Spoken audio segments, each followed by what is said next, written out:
Yeah, seems to be good. Yeah, Yeah. yeah. There's no nat sound right now. Okay, so we're good. Yeah. Thank you.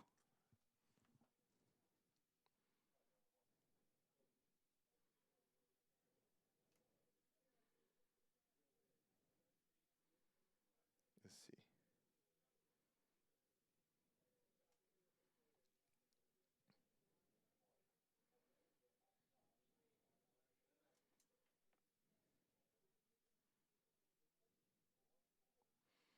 Currently in a weather delay.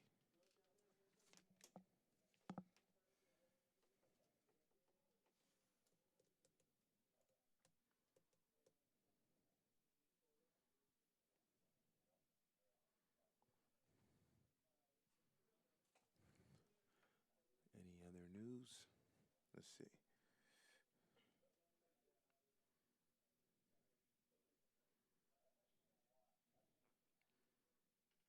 I would like to do the game, but honestly, if if they cancel and we get to go home early, that would not be bad. I think the rain has stopped. Yeah. Well, they were on the pitch warming up and everything, so I mean, should be good to go.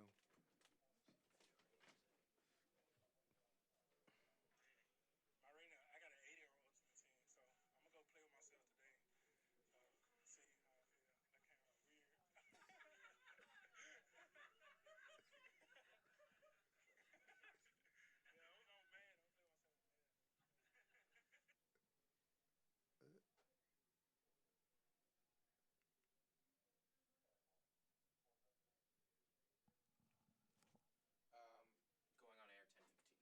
10:15. Okay. So you got 11 minutes.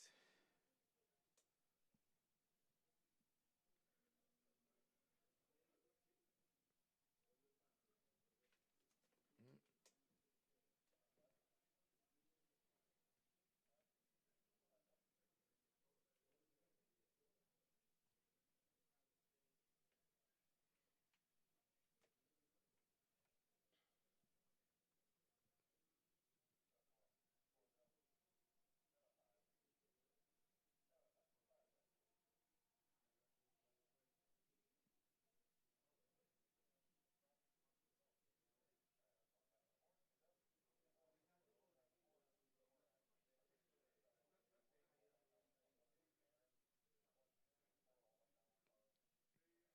Mm.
This guy, Quinton Williams, I guess the first rounder for the Jets. Apparently, he's real funny in interviews, kind of like got this country innocence and says some funny stuff in the interviews. So, and he's becoming like a fan favorite just by his interviews and stuff. Portland,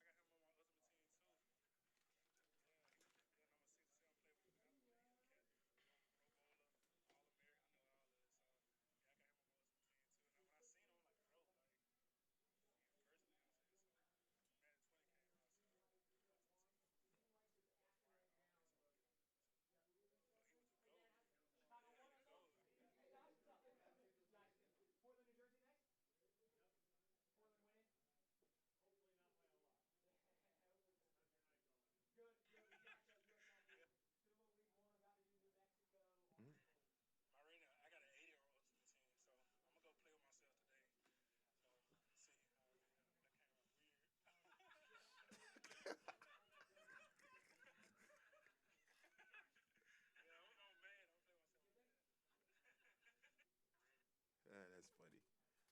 Jets, but that's funny. Yeah. Yeah, a Dolphin fan, so I can't stand the Jets, Oh, but makes sense. yeah, but this dude is funny. Okay.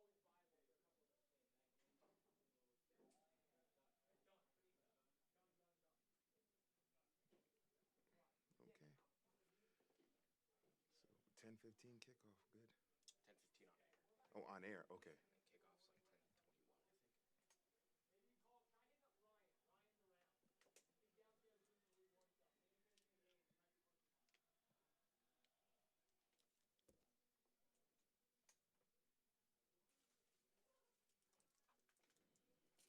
Plays for Leti. Okay, cool.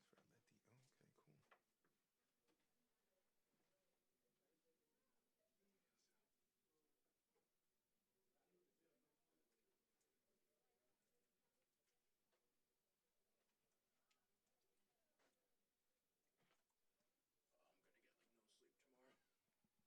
Or Hmm. tonight. Do you have to work tomorrow?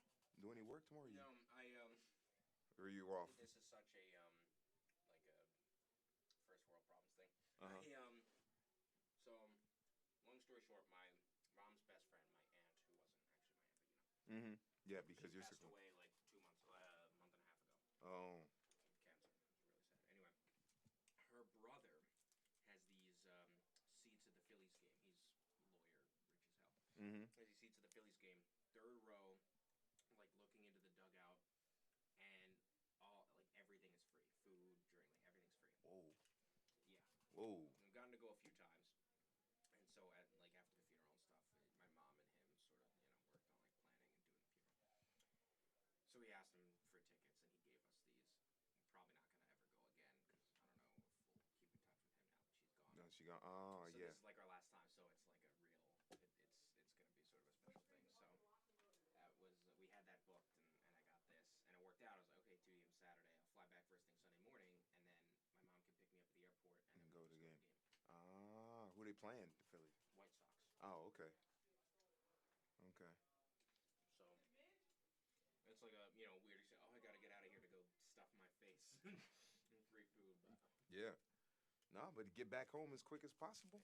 yeah, Yeah, and then enjoy your Sunday. Yeah, yeah. because it's back to the grind on Monday. Oh, the U.S. national women's team is playing. Oh.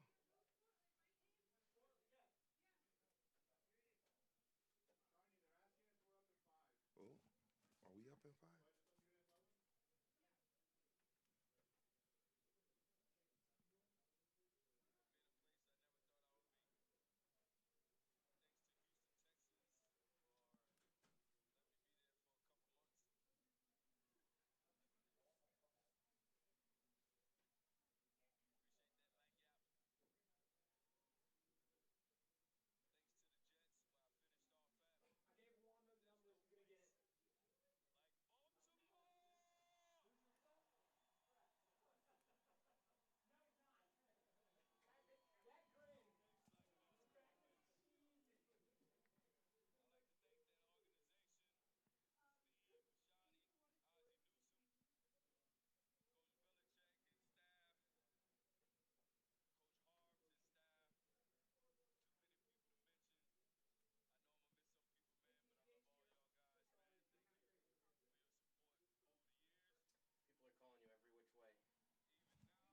Oh, I can hear whoever's in the control room. Oh, like on the headset. Mm-hmm.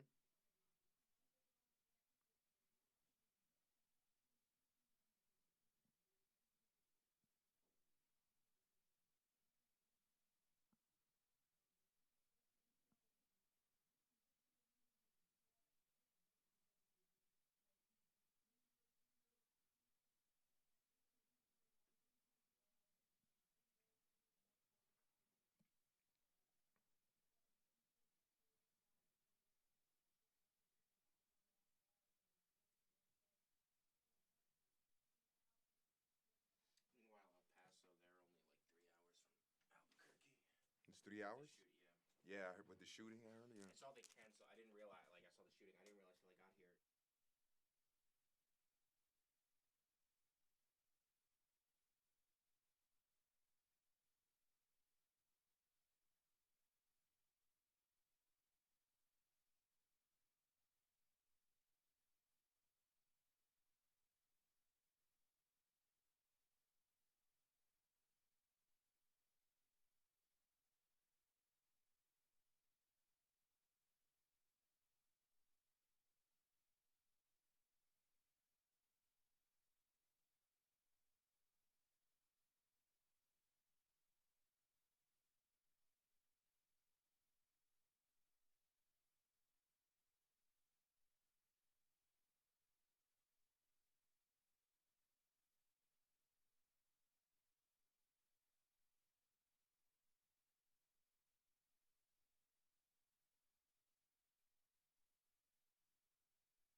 Of the best teams in the Western Conference meet tonight in the Land of Enchantment. New Mexico United plays host to Austin Bold FC live on ESPN+. Hello and welcome, ladies and gentlemen, to beautiful Albuquerque, sitting at the feet of the majestic Sandia Mountains. I'm Corey Cohen with my partner George Metellus. These teams sit tied at 4th place in the Western standings, with home field advantage in the playoffs up for grabs. You take a look at the standings, goal differential, though, being a difference. Yeah, it sure is. And Austin Bold in 4th place because of the first tiebreaker, more wins. One more win than New Mexico United. But that -2 that you mentioned, Corey, they are the only team in the top 5 in either the Western or Eastern Conference with a negative goal differential.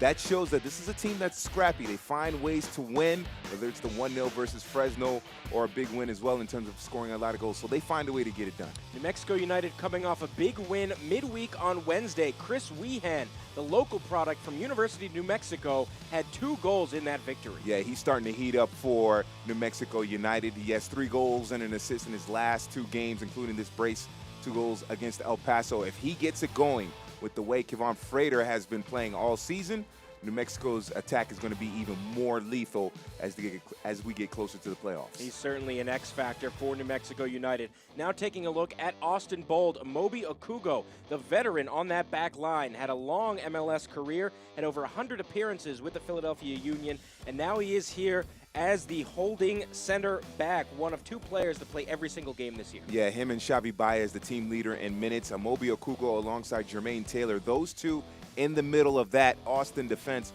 will have to play very well, man Mark Wehan and Frater very well in order to get at least a point out of this matchup in Isotopes Park. It's going to be a good matchup between those 2 squads. Should be an excellent matchup, folks. New Mexico United 4th in the USL Championship in goals. We'll see what happens. These teams coming up right after this break. Stay with us.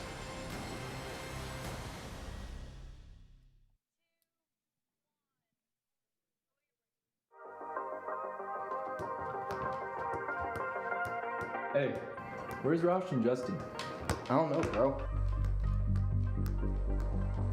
Yo, this is crazy. Y'all gotta come check this out. Come on, come on.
Just a few moments away from kickoff here in beautiful Albuquerque, New Mexico. Again, with George Metellus, I'm Corey Cohen. Here at Isotopes Park, also known as The Lab, here in the first season for New Mexico United in USL Championship. Let's take a look at the starting lineups, the starting 11 for New Mexico United. They've made 5 changes since their midweek match on Wednesday. Devin Sandoval, the local product from El Dorado High School here in Albuquerque. He's not playing, not starting, I should say, along with 4 other players. Yeah, they've had to institute rotations because of that midweek game against El Paso. Austin Yearwood and Ethan Sampson replacing Suggs and Padilla on the wings. You have Ryan Williams in the midfield for Juan Guzman. Wehan moving up to the attack alongside Kevon Frater, which means Sadi Muhammad takes his place in the midfield, and then Daniel Bruce in out wide for Kenny Akamatsu. So Troy Lesesne putting in those rotations for New Mexico to try to get fresh bodies in there after such a quick turnover from the last Now for Austin Bold, they've had just about a week off. The big change for them, Diego Restrepo, one of the top keepers in USL Championship, came off a huge performance, 5 saves last week. He is not starting tonight. Yeah, they have Juan David Ramirez, the goalkeeper on loan from Atlético Nacional, the big club in Colombian top flight football. He is in between the sticks as well. And then Sean McFarlane. I can't confuse him with the guy who created Family Guy, my bad. Sean McFarlane is in at the right back position as Sonny Guadarrama moves off the starting 11. That means Emma Tuamazi moves into the midfield as well. So some tweaks there from Marcelo Serrano's side as well. This atmosphere has been electric all season long. This is the first season of existence for New Mexico United, and they have impressed. We are underway here from Isotopes Park in Albuquerque. Thrilled to be joining you for this game. It is Meow Wolf Night here at the Lab. Meow Wolf, an art exhibit installation in Santa Fe, as incredibly wild as anything you'd ever see. You can tell by the logo that it's very colorful, very creative. You gotta love that. What I'm looking forward to in this match, Corey, is to see how, especially New Mexico, one of the top attacks in the league, how Austin's defense is going to contain them, how they are going to try and get a clean sheet, pick up a point in this matchup. We mentioned Okugo as a player to watch, him and Jermaine Taylor in that middle, alongside Xavi Valles. That triangle defensively for Austin is going to be very critical. Those 3 have to play well in order to neutralize New Mexico's very strong attack. New Mexico United wearing black and yellow. Heading from the left side of your screen to the right, Austin Bold wearing white.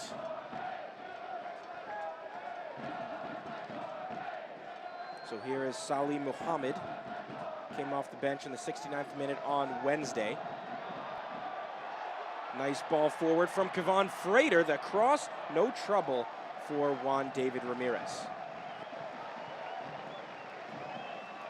Tonight's keys to the match are brought to you by Garcia Automotive Group. Take a look at the keys to the match for New Mexico United. Yeah, established tempo and possession. Obviously, as the home team, they want to be the aggressor going forward. And one way you do that, you have to have the ball in order to be aggressive. Stop Austin in attacking transition, which means playing intelligently defensively on those counterattacks. Those are some important keys for New Mexico to pick up 3 points and improve their standing in the Western Conference playoff race.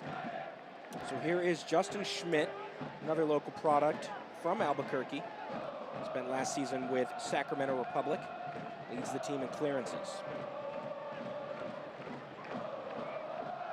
Mexico United has given up more goals than Austin has, 32 compared to 29. But we mentioned the offense has been phenomenal. Only 3 or 4 teams in all of the USL Championship have scored more goals than New Mexico. So this is a team that, in its expansion season, its first season, has the ability to score a lot of goals, play some attractive soccer, some attacking soccer as well. And for those of us neutrals, it's always fun to see a team go for it, get aggressive, and score a lot of goals. So this could be a very fun match. This game getting started a little bit later than initially planned. Thunderstorms coming in here through Albuquerque. They have subsided, should be a clear night rest of the way. And it is now a beautiful night for some soccer, about 74 degrees. Clouds still out, but we'll take that. Little contact, and a foul is called against Ryan Williams.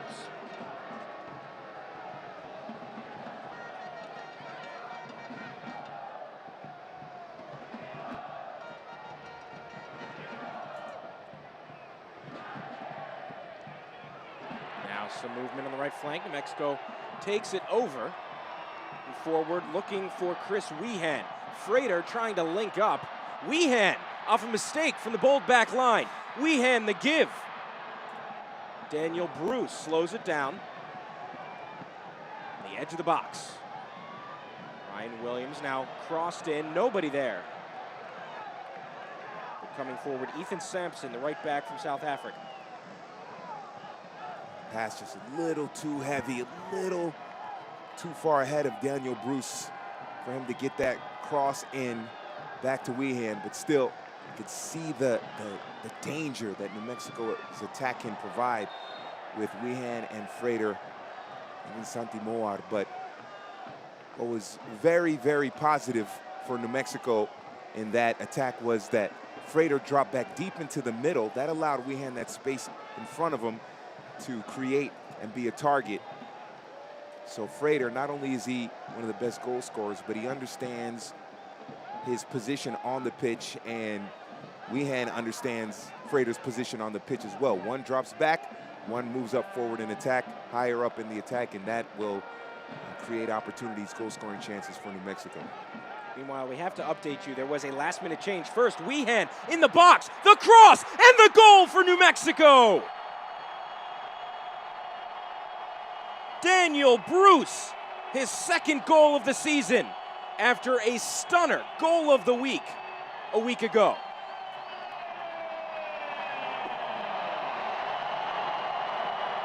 Well, this is off of a throw-in, Corey. And when you look at it again, Austin's defense is completely caught off guard. Oh, big fun, happy times at Isotopes Park. The Curse, New Mexico, the supporter section, one of the best in the country, celebrating an early lead here in Albuquerque. But this is off the throw-in. Right to Wehan, and then Daniel Bruce is there, well positioned, completely unmarked.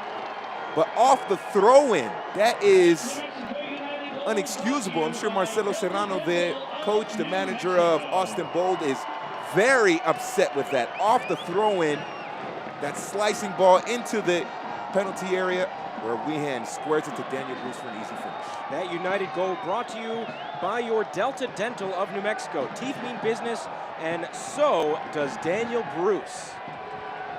So just a few minutes in, and Isotopes Park is elated as their New Mexico United goes up 1-0. Here's a chance for Austin Bold FC.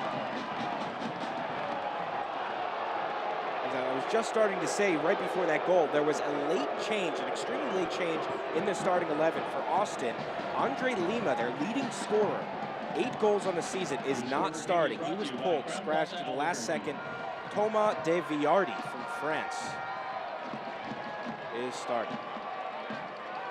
So that's going to be a big hit for Austin. A team that's going to need as much offense as they can get, and they do not have their leading scorer. Here's a corner kick coming from Bold FC. Headed away by New Mexico.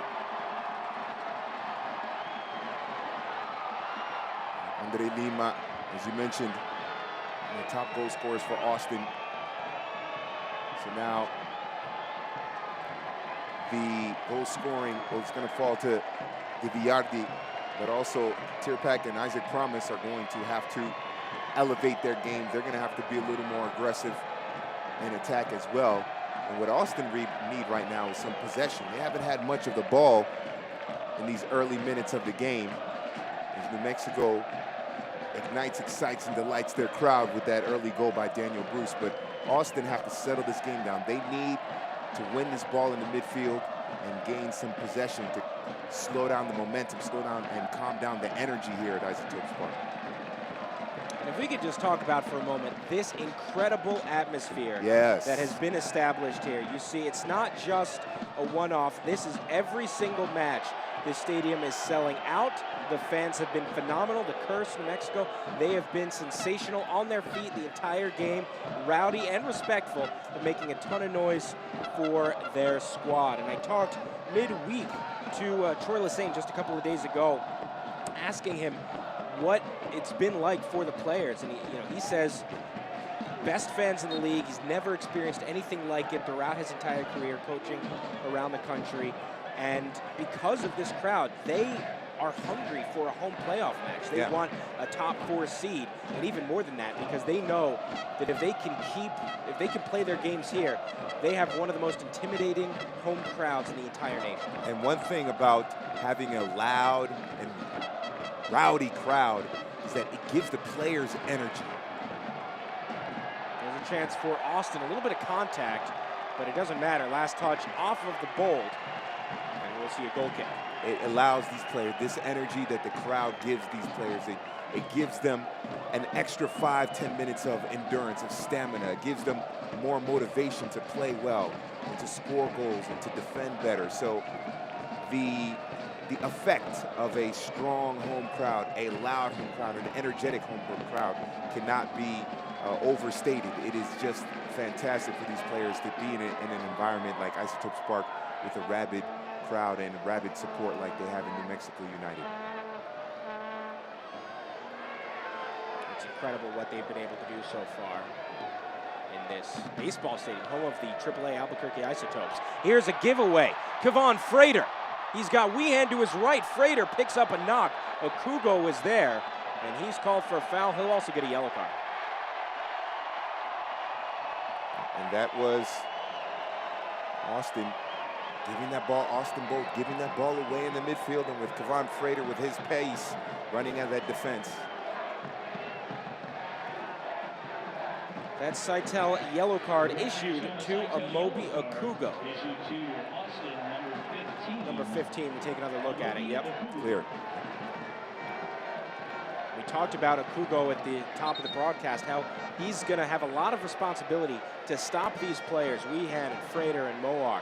And he's a veteran player. He was the 6th overall pick in 2010 by the Philadelphia Union. Had a long career with them, the Portland Timbers. Here he is as the veteran leader of this new club. Yeah. And he's got a lot of responsibility. He's got a lot of responsibilities, but his midfield let him down there on that particular play because they gave the ball away deep in their attacking third, left all that space for Kevon Frater to run at them. He felt like he had to step up. And instead of trying to keep Frater in front of him, he just swung at the ball and hit Kevon Frater's knee. Definitely deserving of a yellow card there by Amobi Okugo. And now that he's got that yellow card, he has to be careful. He cannot be as aggressive defensively as he would like to be, because if he does, second yellow card, he's done. Down to 10 men, that's not good for Austin. And that game against Phoenix was evidence of what can happen when you go down to 10 men. So Okugo should be a little bit upset at his midfield for giving the ball away in a negative position. Kevon Frater on his feet, as we saw head coach Troy Lesane. He's done a great job here. This has been a season of streaks and momentum. New Mexico United started out incredibly hot, the big surprise of this season, and then they took a bit of a dip during the U.S. Open Cup run. We'll talk about that in a moment. Now they're trying to find their footing again. Had a midweek victory over El Paso. Trying to get one on this Saturday night. The set piece, off target.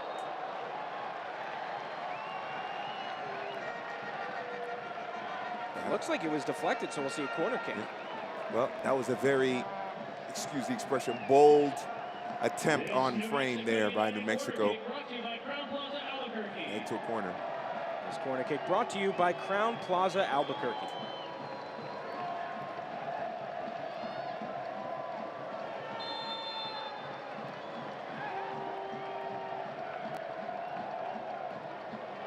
Short corner near the goal line. Sent back out. They'll try again. The cross. Headed away by Austin. Sampson will take a try, but it's well off the mark.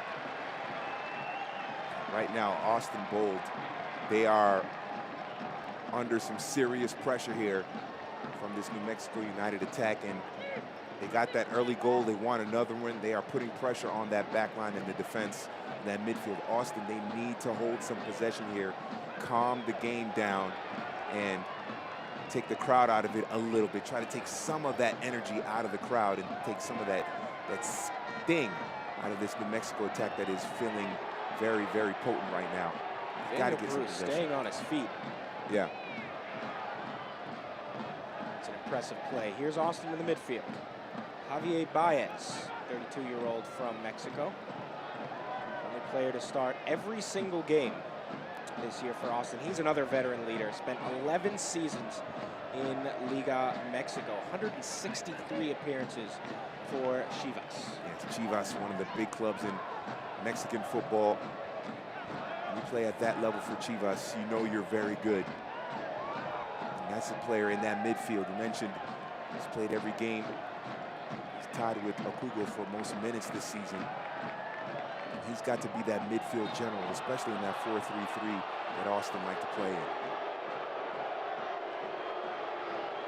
Foul called against United. So we'll see a free kick for Bold FC here in the midfield. See him directing the traffic there in the midfield. We need him to get some more touches and to be more influential in the attack in the midfield for Austin. Here is Baez. Josue Soto. The left back. Now Valeri Saramutin, the Russian national. This is headed up in the box. It's a foot race on the near sideline. Last touch off of Austin. There you see the curse in the background. In this case, it's actually worked out well, the baseball stadium configuration, how close they are to the field.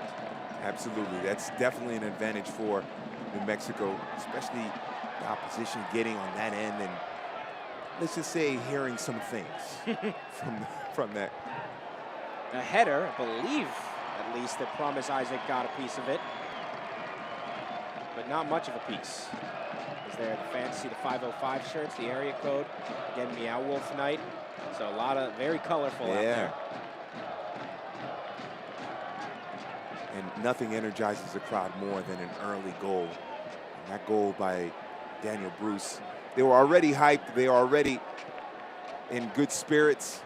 And then they got that goal that just made them even more excited, more intense. And that's only going to benefit New Mexico United on the field.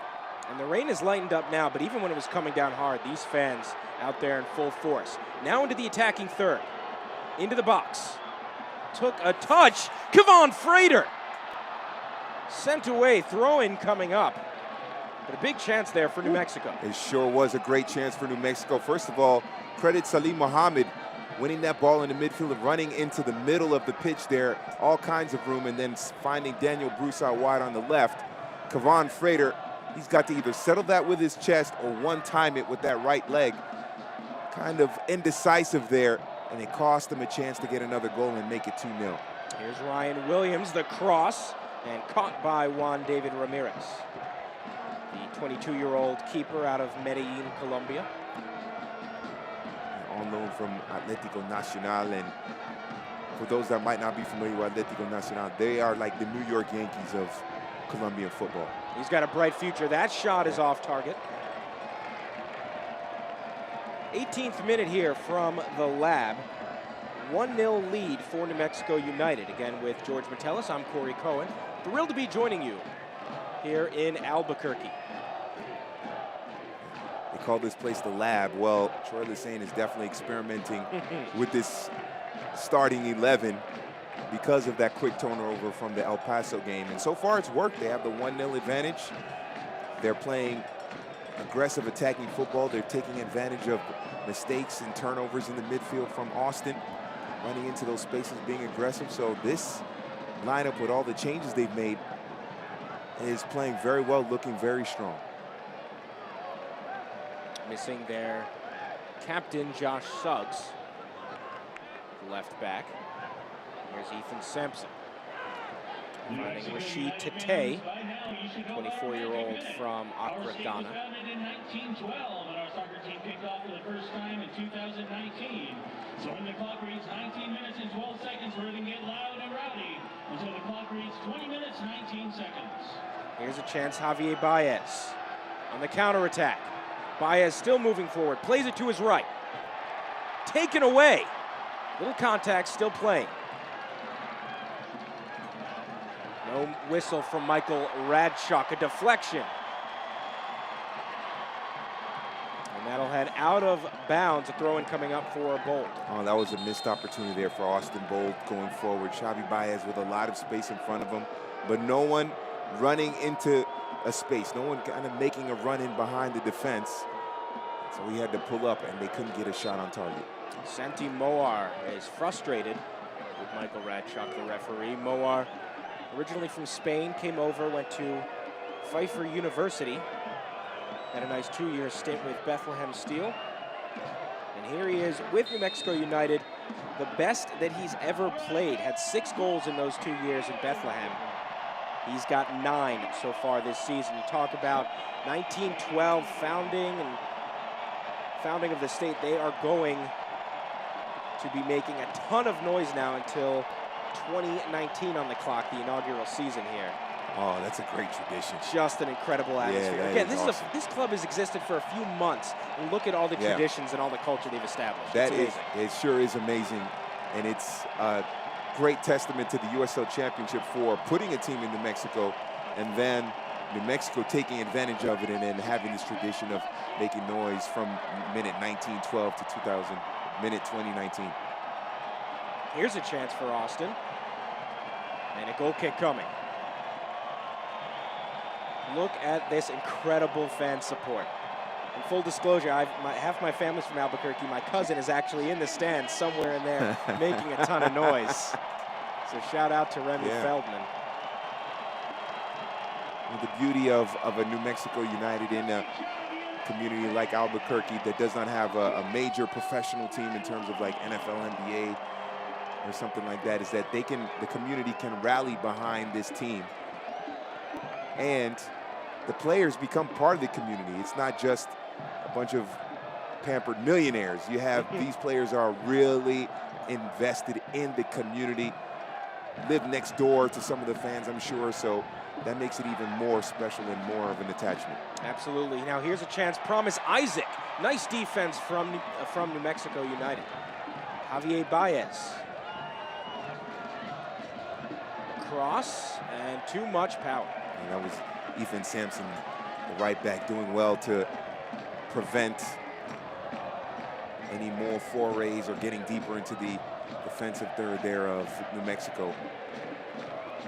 Right now, New Mexico is in complete control of this game. They have not been threatened. Cody Mizell has not been threatened in goal. Hasn't been forced to make a big save yet. So credit to New Mexico, that midfield, Williams, Muhammad, performing very well. Even Sampson on that right side. So it's a strong start for New Mexico. Santi Moar picks up a nick on his ankle. Von Frater arguing that there should be a card. It looked like Jermaine Taylor, maybe with the leg a little too high, making contact with Moar. And we thought Moar would start on the left and then Bruce would be on the right, but they flip-flop. It's Bruce out wide on the left and Moar out wide on the right. It's worked out well. Bruce with the goal. Still the only shot on target this game. New Mexico has been in control, you're right, but haven't really been able to finish on that final third, except, of course, in the 5th minute. Yeah, Frater had that great chance, unmarked by himself in the far post, and couldn't get the shot on target. Here's Weehan with the set piece, headed away. Chased down by Promise Isaac. Nigerian national forward. Taken away yet again. This time Tete with the interception. Chance for the Bold.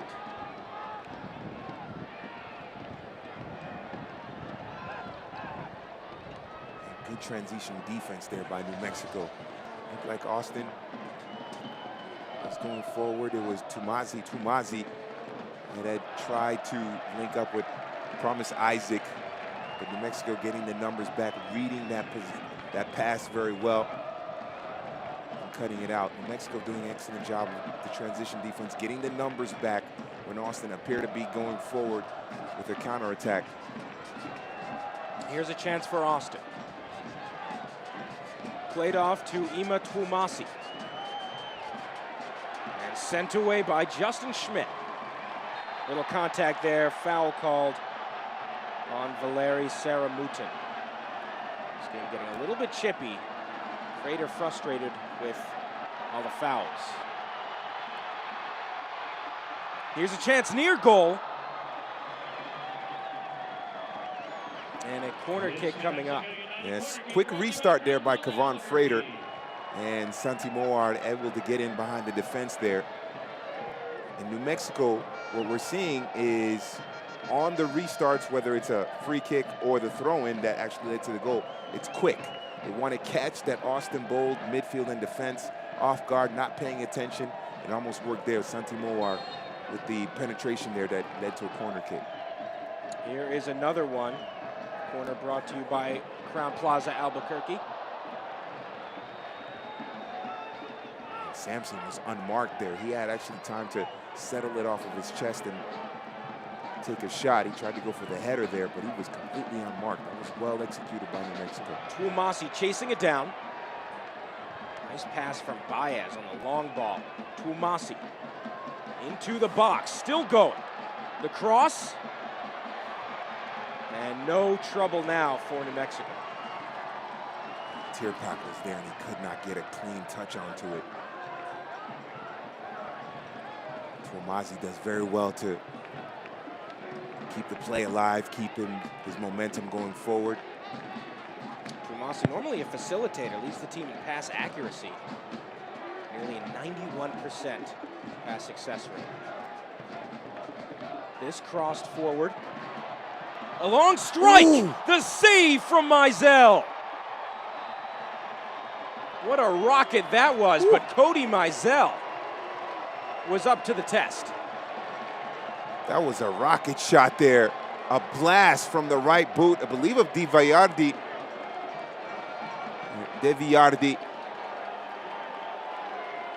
That was some heat coming off the boot there. De Villardi, Mizell coming up big in between the sticks. I thought at first it might have gone off the post, but no, it is off the post.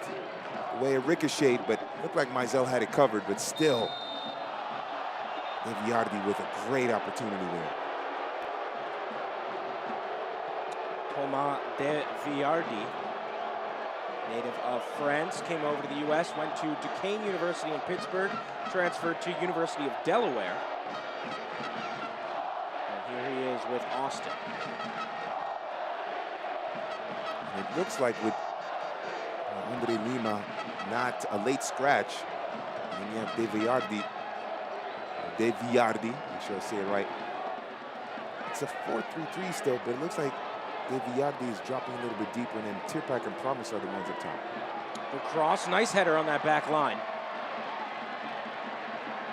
Kind of like a diamond midfield for Austin. And the long strike, that's headed into the Curse supporter section. Oh, they gave the ball back, okay. Usually supporter section say, hey, we keep the ball, that's a souvenir. But they gave it back.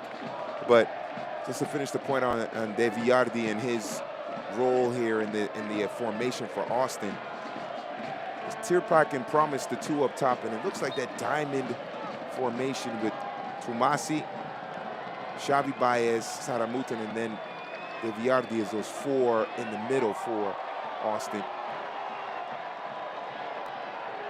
Forward now, Santi Moar. And A foul called against Moar.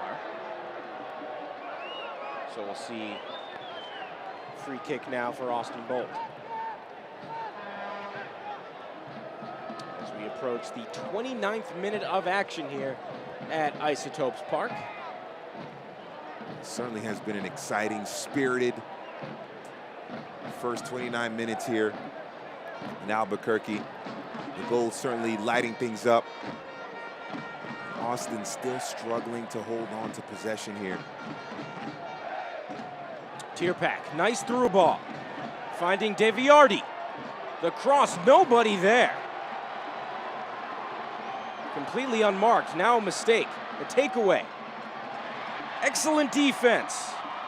Ryan Williams, the midfielder, takes the ball right back, but here's Javi Baez. And Williams had to cover that space that Yearwood gave up. And that took a touch, headed towards the corner. Kept in play just long enough, and it's still going. Nice hustle there. Baez finding Tuamasi back to Jermaine Taylor. Center back for Portland, Jamaica. 100 caps for the national team. A couple of reggae boys on the pitch for this encounter with Frater and Jermaine Taylor. Here is Taylor. Started off with one match, now Soto. Baez, back to Soto. Approaching the box. Flick to Baez on the left flank. The cross, headed away.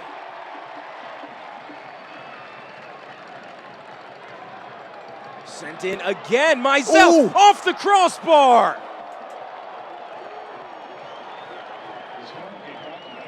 Well done by Austin, moving the ball around, switching it from the left to the right. And then that header, I believe it was Promise Isaac with the header that went off the crossbar. Let's take another look at that replay. And McFarlane with the service, Promise Isaac, who scored in that, scored basically what was the game winner against Fresno, does well to get inside of Schmidt, that header. And a goal for Austin Bold.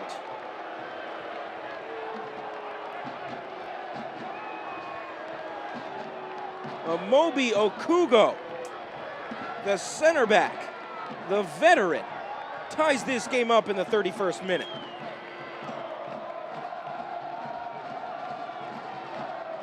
Well, we mentioned him as a player to watch for in the pregame, and this is just a great service. He is able to fight off. Look, he's between two players, and he barely jumps, and he still is able to get that header on frame. Mizell does not do a good job of measuring the angle off of his line, and then he's being marked by two players, and he still gets a header on frame. That's disappointing for New Mexico United and their defense. And Okugo with an important equalizer. Austin needed that because they were under some pressure. Okugo with his first goal in an Austin Bold uniform. This game is tied up in the 32nd minute. Here's Sampson. After the first goal, we mentioned how Marcelo Serrano. Moar playing advantage. The cross headed out. Settled by Mohammed. Salim Mohammed from Richmond, California. Moar. Heavy on that cross, now headed back central. And a foul called against New Mexico. Mentioned how Marcelo Serrano, the manager, the coach of Austin, would be upset with the defending after the throw-in that led to the goal in the 6th minute by Daniel Bruce. Well, Troy Lesane is going to work on some set-piece defending after the way Okugo scored. He barely jumps. He has two players on him, and he scores. Mizell did not take the right angle off of his line in order to attack that ball in the air. Disappointing for New Mexico, and that was a goal that Austin desperately needed to get back in this game. And this is anybody's game at this point. Total shots even at 6 apiece. Shots on target, 2 for New Mexico, 1 for Austin. When you look at that goal by Okugo, I feel like it was coming. The last 3 or 4 minutes before the goal, there was the shot by Villardi that went off the post. Then Isaac Promise Isaac had the header that went off the post. So you felt like Austin was settling in a little bit and about to score.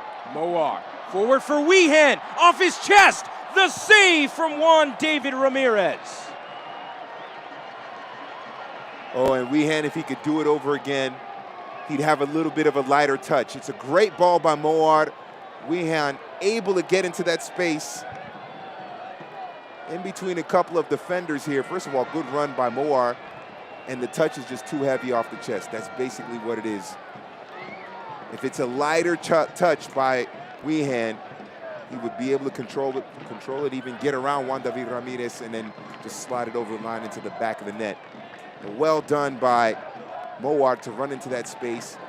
The touch onto it for Weehan, that service was excellent, and just too heavy of a first touch for Weehan. First touch is so critical when it comes to setting up and scoring goals. Nearly his 3rd goal of the week. After 2 on Wednesday, he was well offside there. Flag goes up. And what we're seeing from New Mexico with Weehan specifically is that Kevon Frater is dropping deeper into the midfield, and then Weehan is moving higher up the pitch. So Frater essentially kind of playing a number 10 role to match the number on his back, and then Weehan is the number 9, the center forward. That's kind of how it's played. That's how it's played out here in the first half. Contact between these 2 players.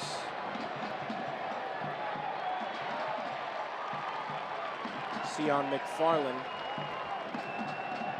comes out the winner of the battle. McFarland at the right back position has been very active. We've seen him win a couple of balls and dispossess a couple of New Mexico players.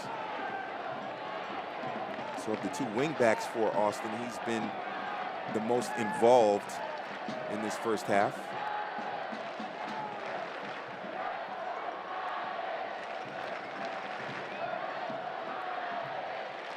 36th minute here. With George Metellus, I'm Corey Cohen. Thrilled to be joining you here from Albuquerque. All tied up at 1 apiece. There's Josue Soto. Nice through ball, but taken away. Ryan Williams, midfielder, has been phenomenal on the defensive end tonight. He's got 2 goals and an assist on the year, but he's been big on defense. Yeah, the big thing for Ryan Williams is that he's been in the right position seemingly every time. When McFarland dispossessed Austin Yearwood about 5 minutes earlier, Ryan Williams was the one that came over to that left back and prevented McFarland from getting into the penalty area and really causing problems. So he's doing his job defensively in the middle of the pitch. The problem for New Mexico, especially when you consider the play that led to the goal, it's been out wide. That's where things have been a little bit shaky. Some nice moves out here.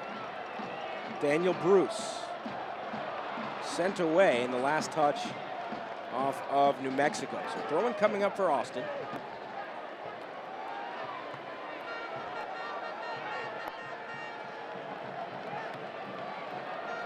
I know Daniel Bruce got the goal, but New Mexico might want to consider,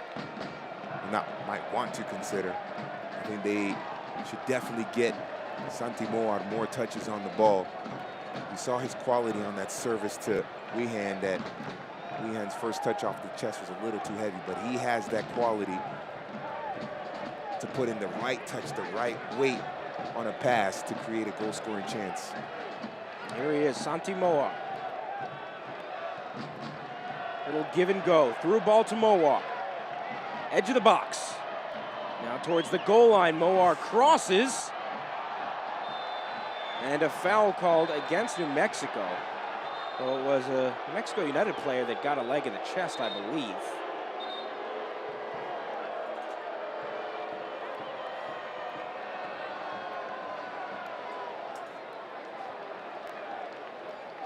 Yeah, definitely a foul to go the way in favor of Austin. But there's Santi Moar being dangerous again. Slick passing down that right side, a good 1-2 give and go. Worked down that right side. Moar got all the way to the end line, and then a good chip cross service.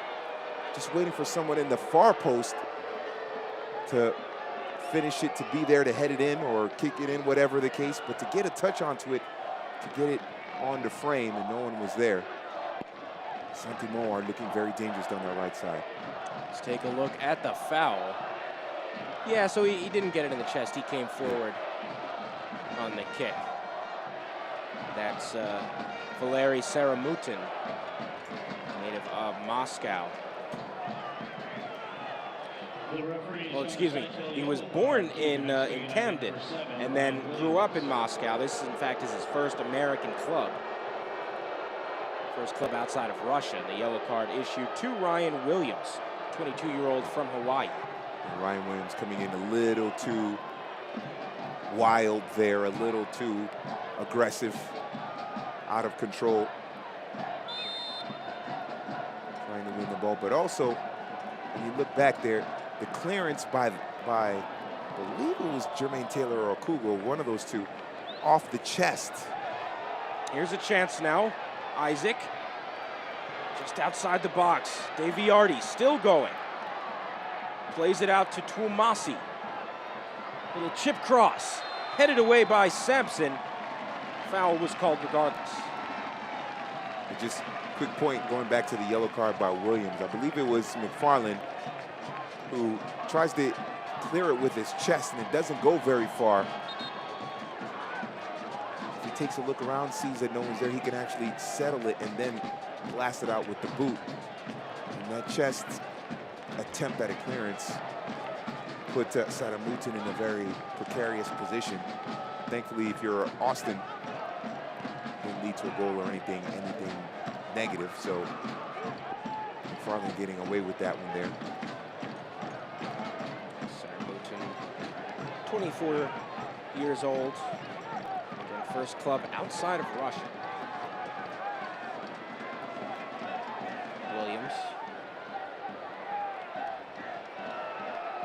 Sampson back to Tete. And Justin Schmidt. Grew up in Albuquerque. Played back to Schmidt. There's Muhammad. Taken away by Austin. Okugo forward. And on the right flank. Tuomasi. And some room here for New Mexico. Perhaps plenty of room for a counterattack. Bruce cuts back, gives it to Frater. He's taken down from behind. That's got to be a foul. As he's helped up by Tuomasi. Tuomasi is the one that fouls him. Credit McFarland using his pace to get back quickly enough to prevent Daniel Bruce from really getting out into space and work at New Mexico United counterattack. There's with Kavan Frater dropping back deep in the midfield, making himself available, being that number 10 playmaker. That's allowing Bruce and Santi Moar, and especially Wehan, to have more space up top to operate and be dangerous in the goal-scoring area and create goal-scoring chances. Frater playing exceptionally deep. You talked about him as a 10, even a little bit deeper than that at times. Yeah. Sampson to Frater. Took a touch off of Javier Baez. Too casual there by Frater with the touch. Isaac with a through ball, looking for Tuomasi. Yearwood wins the battle, and a foul called against Tuomasi. That's what you need your wing backs to do, show that pace. Austin Yearwood showing that pace to keep Tuomasi from getting to that ball played through. And Yearwood, a rare starter. Josh Suggs, the captain, is typically starting at left back. So impressive from Yearwood. Here's Isaac. Well, the lab is always a good place to experiment. And Troy Lesane experimenting with Austin Yearwood at that left back position in place of the captain Josh Suggs. And Yearwood doing well on that occasion to prevent Tuomasi from getting onto the end of that service and creating a scoring opportunity. A few minutes remaining in this opening half. Sarah Mouton. Baez. Sarah Mouton to the back line. Jermaine Taylor spent last year with Minnesota United. He's also an MLS seasoned veteran. Had over 100 caps for Houston Dynamo. So a talented back line here for Bold FC. Here's Baez. Nice pressure from New Mexico as they take it away. Moar. He's got the fullback to his right. Ethan Sampson, the cross. And a corner kick coming up. Great takeaway there, and then by Sampson. And then Moar does well to lead him into that space. He had Wehan at the far post. Kubo pokes away before he could get to Wehan, and then Frater was trailing near the penalty spot. But that is good, quick transition attacking by New Mexico. Nearing halftime. Here's a corner kick for New Mexico United. Wehan will take. Punched away by Ramirez. Perhaps a counterattack from Austin. They slowed down a bit, some contact from Moar. Now Tierpak. 5 goals on the season, plays it to his right. Moving forward. Taken away in the box. Now at the corner flag. Last touch off of Bold FC. And that was McFarland driving forward one-on-one against Bruce. Daniel Bruce did a good job of not allowing McFarland to get past him. Like McFarland may be losing control of the ball, losing the ball on the touch there, but Bruce defending just enough. And New Mexico back on the attack. Sampson. This looks like we're going to be seeing an additional 3 minutes of stoppage time. Stoppage time brought to you by Orange Theory Fitness. We're in the orange zone now. Rain still coming down here in Albuquerque. Doesn't rain too often in the desert. It is tonight. Nice slide from Ethan Sampson to win the ball right back. Ethan Sampson is playing a tremendous game at that right back position. Timing his runs perfectly, knowing when to be in support and attack. Wehan goes to his left. A strike sent away by Ramirez. Parried that one. Still New Mexico possession in the attacking third.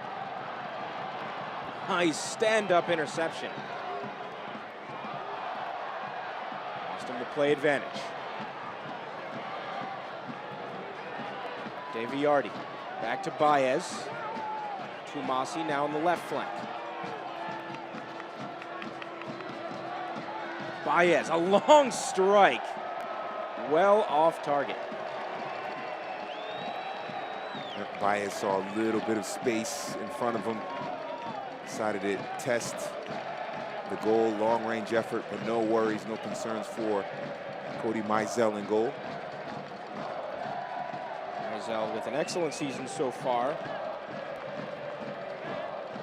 66% save rate, 62 saves, 32 goals allowed, 3 clean sheets. He is second in the entire country in saves. New Mexico, they do get into, when you play a style like New Mexico, where they like to have a lot of possession and then put a lot of bodies forward, it does leave some space in the back, and your goalkeeper will get peppered with shots. But Mizell has done an excellent job of keeping New Mexico in a lot of games this season, preventing a lot of goals. Mizell standing at 6'1" out of Clemson. Here comes Austin. Might have taken a touch. Ooh. A shot somehow doesn't pass the goal line. And now a goal kick coming. That was right on the goal line in the corner with the post. Yes, and that was Promise Isaac once again using his body to get the proper position to head this one onto frame. He had one off the crossbar about 15 minutes earlier. McFarland with the service. Look what he does. He gets inside of Sampson, and he knows he should have put that one away. But the right body position is just off the post. Unlucky for Promise Isaac. The second time he's had a header go off the woodwork to deny a goal. Tough break for Austin heading into the halftime break. And there is halftime. 1-1 is the score in the rain out here in Albuquerque. A goal in the 5th minute from Daniel Bruce and a goal in the 31st minute from Amobi Okugo. And this game is tied up. These teams are incredibly evenly matched. Tied at 4th place in the Western Conference, tied in this match. The fans out here still supporting strong through the rain. But it has been an electric night. There are your 2 goal scorers as we head to halftime. Still so much soccer to be played. This has been a fabulous game so far. Still 45 minutes to go. Stay with us, folks. It is halftime out here in Albuquerque. Stay right here on ESPN+.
Halftime here, rain coming down in Albuquerque. 1-1 is the score here at the half.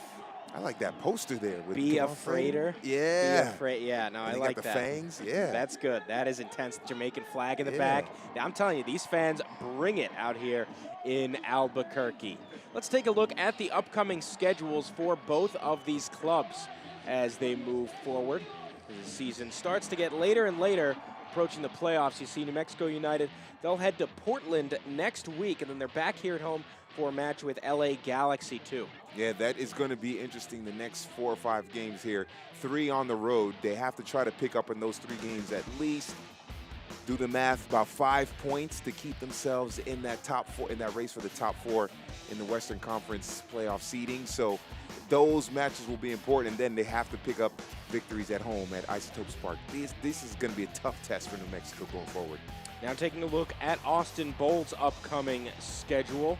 After this week, they head back home for a 2-week stint. They will host LA Galaxy 2, and then Tulsa will visit Texas, the Texas Capital, and they head on the road to Oklahoma City. Yeah, kind of the same scenario for Austin, but they have 3 games out of the next 4 at home. So they have to pick up maximum points in those games, try to turn around that goal differential as well, and get themselves into position, like New Mexico, try to get one of those top 4 spots. Because in the West, the top 2 are pretty set. But third with Fresno, and then you have Austin, and then New Mexico.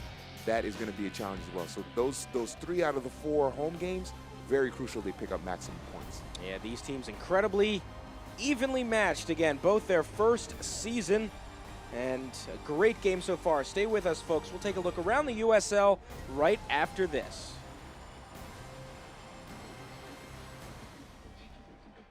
Now get some time. Sam Warner, the beauty.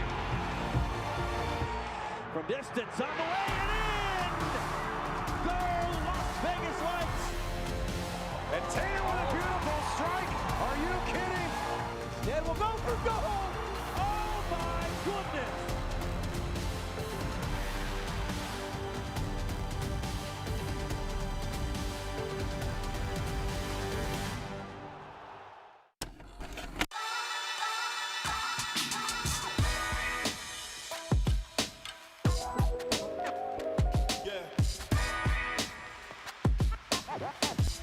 Gents, hey, keep moving forward here. I feel like we're close, but it's all about the process. Make sure you're doing the little things right.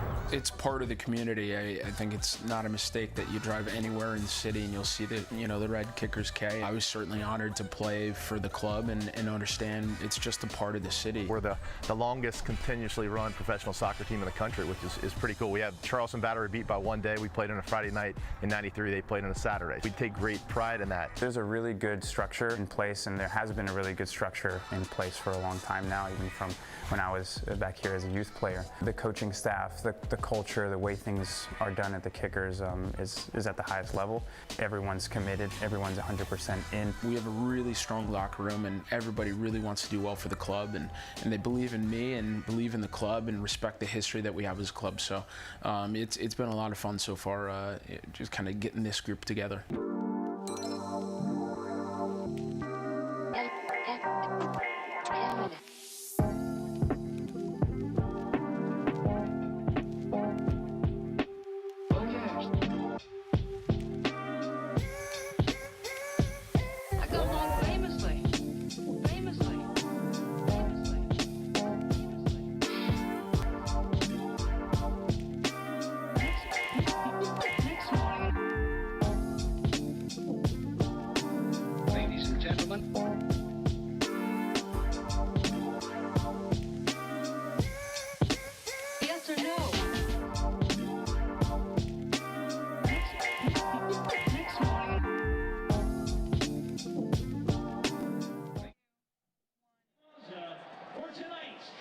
Halftime here from Albuquerque. Halftime scores are brought to you by Taco Cabana.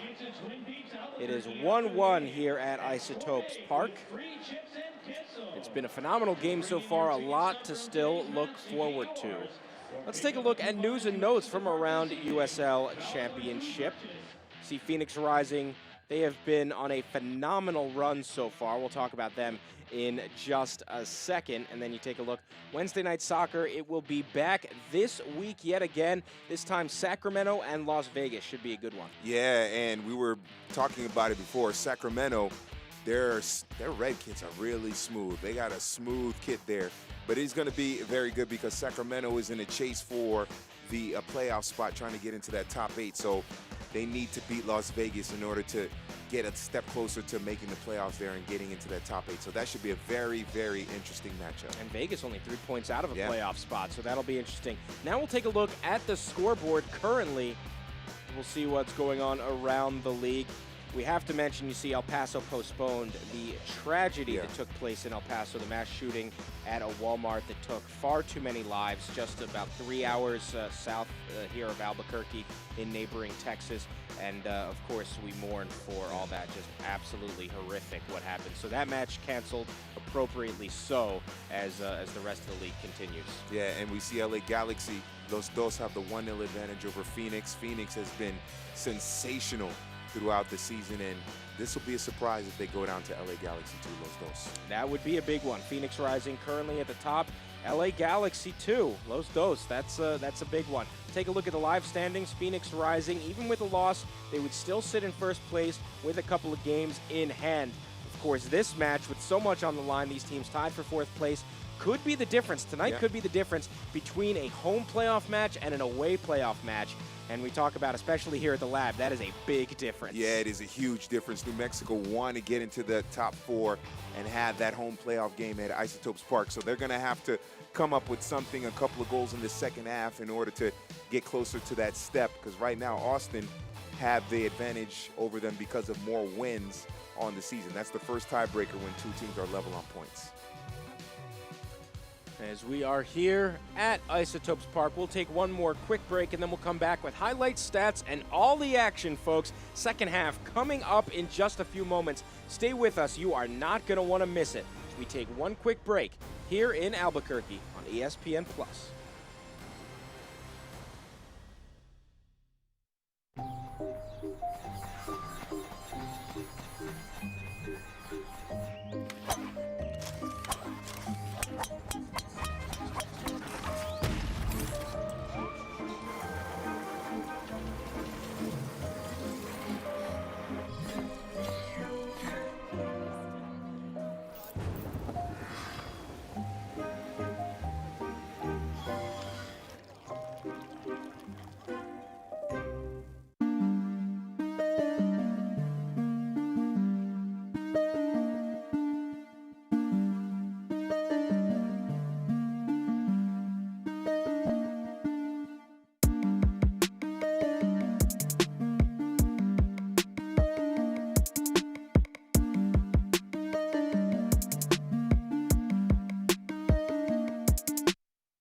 I was in China as an entrepreneur, building a consumer-focused business there, living in Shanghai.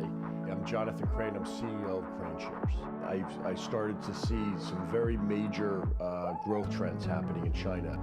I saw an opportunity to launch Crane Shares, an ETF company that would really help U.S. and global investors better understand how to invest in China. Crane Shares and New Mexico United dare to go where others have not.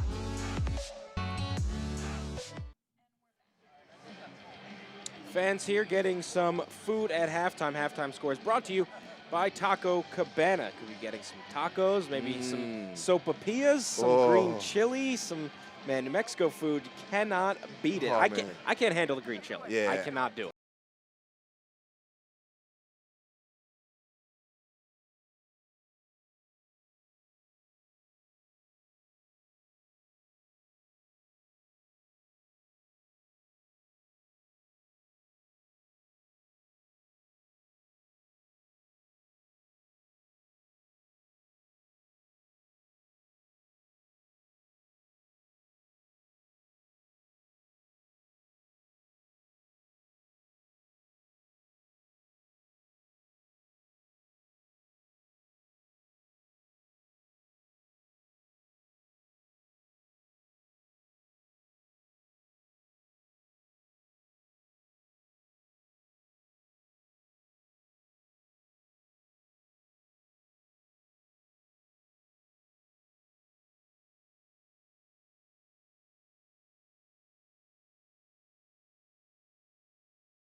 doesn't take a good angle off of his line to get to the ball, and it's an easy header there. That's some poor defending off a set piece by New Mexico. Well, we talked about how evenly matched these teams are. 50-50 in possession. The shots almost even. Shots on target not far off. Yeah. These teams tied at 4th place in the standings, and boy, do they deserve to be tied. Absolutely. It is an even matchup. But if you're New Mexico United, you have to be feeling a little bit lucky that it's 1-1 at the break, because Austin had a header off the crossbar.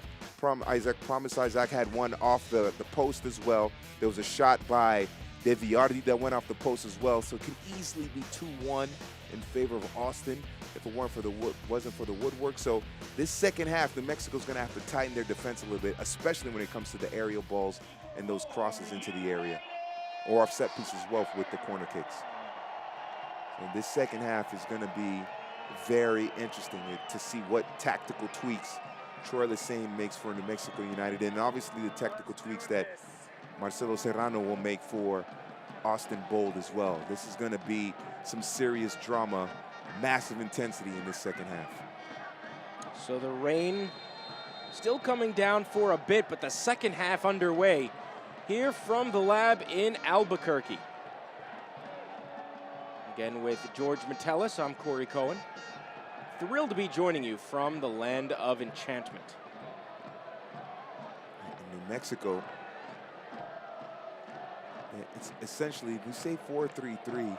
Well, actually, they came out, it looked like a 4-4-2, but it really has turned into a kind of a 4-2-3-1. You have Mowat on the right, Bruce on the left, Kevon Frater in the middle, and then it's been Weehan who's been that center forward, that kind of lone striker up top. So that's how it played out in the first half. Let's see if that is how it plays out, how it rotates or moves in the second half. New Mexico United wearing the yellow and black. Heading now from the right side of your screen to the left. Here's the cross. A chance perhaps for Ryan Williams. Nice defense from Austin. Austin, they're playing a 4-4-2, it seems like, with that midfield diamond, if you will. The top of the diamond, De Villardi, and then Tuamasi, Xavi Baez, and Valeri Saramutin, and then up top is Tirpak and Promise Isaac in the 2 players up top in the attack for Austin. We talk about, just hearing you go through the names, very diverse squad here with Austin. You've got a handful of American players. You've got a couple Jamaicans and Sion McFarlane and Jermaine Taylor. You've got Javier Baez from Mexico, Ima Tuamasi from Ghana, Promise Isaac from Nigeria, Thomas De Villardi from France. I mean, it's really incredible. They've got Valeri Saramutin from Russia, and then Tirpak, who's a native of Austin, Texas. You got 3 continents represented there. Well, actually 4. You have Europe, South America, Central America, North America, and then you have Africa as well.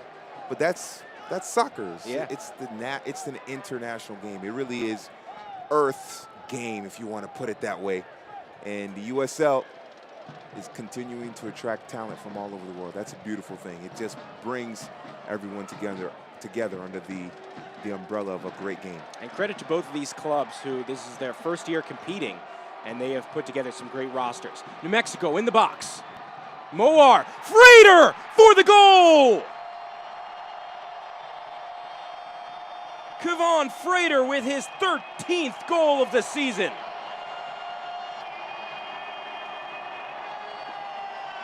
And the fans are on their feet for New Mexico United.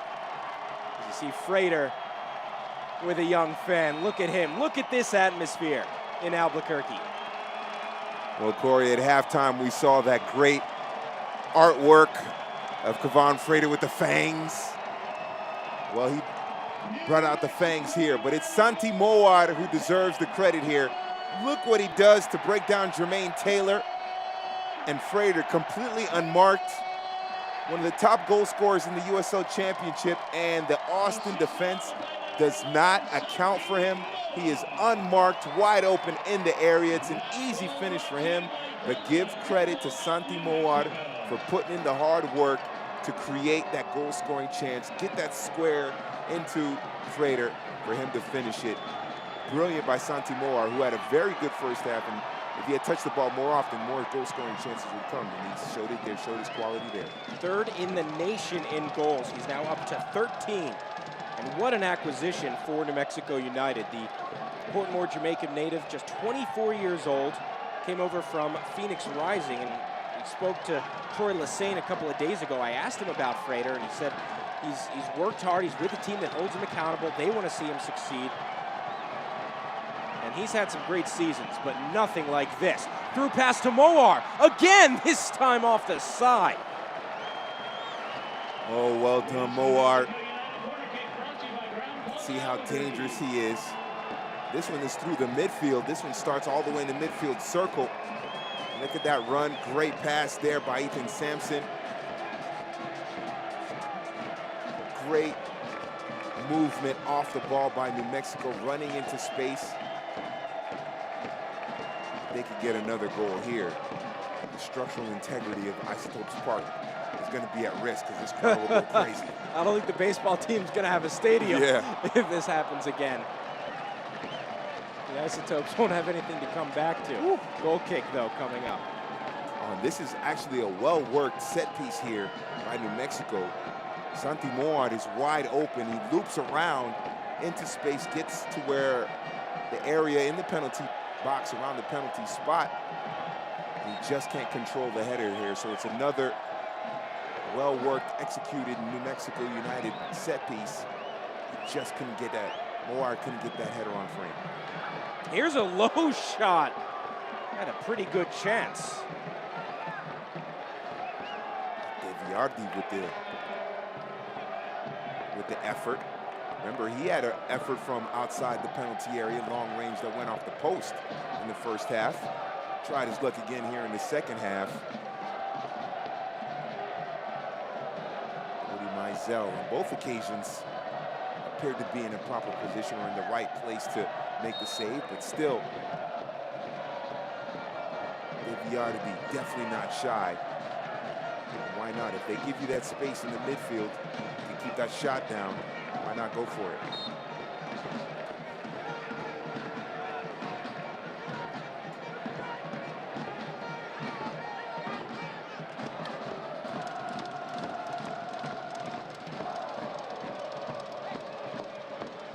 Looks like a pair of subs set to come in for Austin.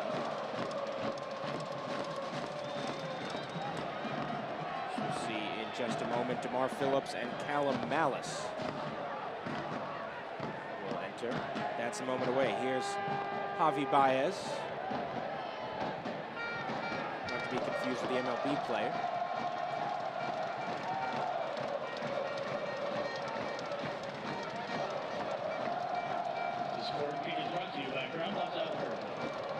Remember, Austin got their goal in the first half off of a set piece, off of a corner. So let's see, it was a Kugo. Let's see if New Mexico learn from that, if they do a better job of marking here. And 2 of the 3 goals have just been a player totally unmarked. Really, all 3 goals, in a way. Here's the corner kick. The first one off that throw-in where really everyone was unmarked. Everyone was unmarked there. Weehan able to, the perfect throw in there by Santi Moar, and then Weehan into that space unmarked and squaring it to Daniel Bruce, who was wide open. Okugo. Substitution brought to you by REDW. Do not leave. You can't leave Kevon Frater like that. Yep. So here's Malice, who will enter this game. Rarely you see a double substitution, but Malice will come in for Thomas Deviardi, the Frenchman out of University of Delaware, will check out. And again, he was not initially supposed to start. Andre Lima, the leading scorer for Austin this season, meant to start. He was a late scratch. So Callum Malice is now in the game, as well as DeMar Phillips coming in for Josue Soto. They're both left backs. DeMar Phillips came off the bench last week. All substitutions are brought to you by REDW CPA and Advisors. There's no substitution for integrity. Josue Soto, 0 influence in the match. And of the 2 wing backs, it was Sion McFarland that was the most effective or more influential for Austin in the first half. I haven't seen much of him here in the second half. And now you've got 3 of the 4 of the back line for Austin, all reggae boys. Yeah. All Jamaicans. DeMar Phillips with he's now 35. He's retired from international play. That's 72 caps for Jamaica. Jermaine Taylor with 100. Sion McFarland, still young, hasn't played for the national team, but this is a Jamaican back line for Bold FC. Yes. Somewhere Bob Marley is smiling. The great Robert Nesta Marley. But it just goes to show that Jamaica is a nation that produces a lot of football talent, a lot of soccer talent as well. Yeah, they're coming up strong. They were in the Absolutely. Gold Cup a few years ago in the final against the U.S. 98 World Cup qualifying as well. So this is the nation that they love their sprinting and they love their soccer. Yes. Albuquerque, they love their green chili and they love their soccer. Man, I'm gonna get some green chili after the game. Let's find somewhere to get That's some. green chili. I could not handle it. Oh man. More power to you. A little flick back. Weehan, no one there though. Weehan got a piece. Ooh. Nearly a fatal mistake for Juan David Ramirez. Not expecting that. Well, last week we had kind of got a goal off of a lucky bounce there. And almost got lucky again here for the Mexico United, but that's what happens. Good things happen when you put pressure on that back line, when you put pressure on the goalkeeper. In that case, Chris Weehan finding a little bit of a weakness there, trying to put some pressure on that back line of Austin, and that's a good thing. Let that back line of Austin play the ball. See how well those center backs are, those central defenders are with the ball at their feet. And if they're not that good, you take advantage of it, you get a quick turnover, could lead to a goal. 2-1 New Mexico United. Kevon Frater settles it. We saw his ability to control in his assist to Weehan on Wednesday. Corner kick coming up. That long ball over the top there, the way Kevon Frater, his first touch to settle it, was very confident, very smooth, and ultimately leads to a corner kick situation for New Mexico United. This is an opportunity for them to give the crowd more to cheer for, more energy, but also put the game away, put some doubt into that Austin Bold defense. This corner brought to you by Crown Plaza Albuquerque. Punched away by Ramirez. And a foul call. Ramirez, just his 3rd appearance of the season. Again, 22-year-old from Medellin, Colombia. Well, actually, I just learned recently they pronounce it there Medellin. Medellin. Medellin. That's right. Yep. So 22-year-old from Medellin on loan, and big step up here today. Diego Restrepo, a phenomenal goalkeeper. He had the save of the week. He was on the team of the week, coming off of a 5-save performance last week. He's incredibly powerful, a great keeper. 59 saves in the season. That's 4th in the country, and 4th in the country in clean sheets as well. Yeah. And he's not there. So this is a big hole to fill that Juan David Ramirez has to do, and he's done a nice job. He's allowed 2 goals, but he's done a nice job. Well, yeah, he's done his part. You can't blame him for the goals, that's for sure. The Kevon Frater goal, definitely you can't blame him because of the way Santi Mora was able to work that defense, and then the same thing with the Daniel Bruce goal. The defense in front of him has let him down. That has been the big key. That back line giving up all kinds of holes and not marking very well. So you can't blame that on Juan David Ramirez, on loan from Atlético Nacional. So he still has to show a little something with maybe some big saves, but for the most part, the 2 goals definitely not his fault. Here's Tierpak. Homegrown product from Austin. And a goal kick coming up, not a corner kick. Tierpak was hoping for a corner.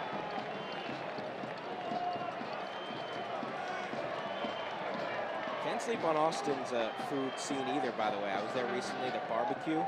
Franklin's barbecue, the barbecue. Oh, the brisket, unreal. Oh my goodness. Don't say that. I've been trying to go vegan for the last 2 weeks. Oh man. Can't do that in the Southwest. Oh man. Too much good food. Too much. Let me see the select ball. Booted by Mizell.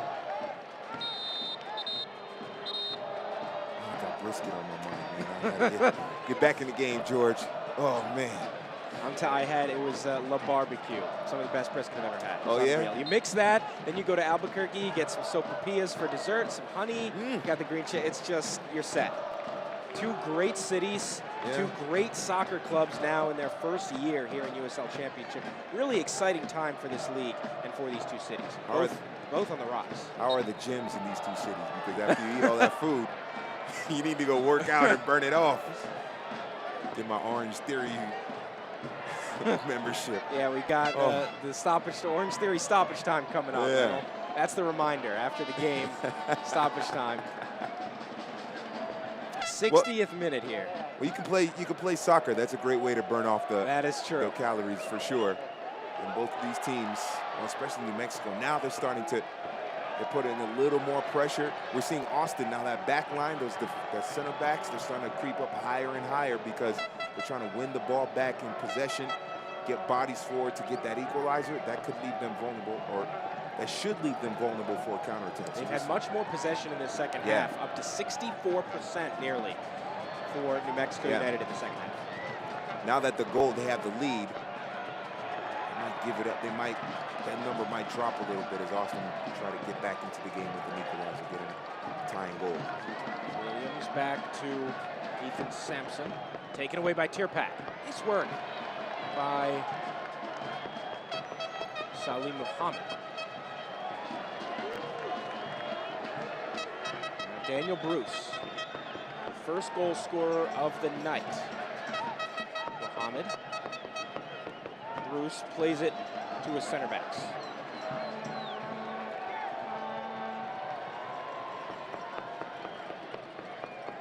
Starting to settle a little more. So Muhammad getting a touch in the middle.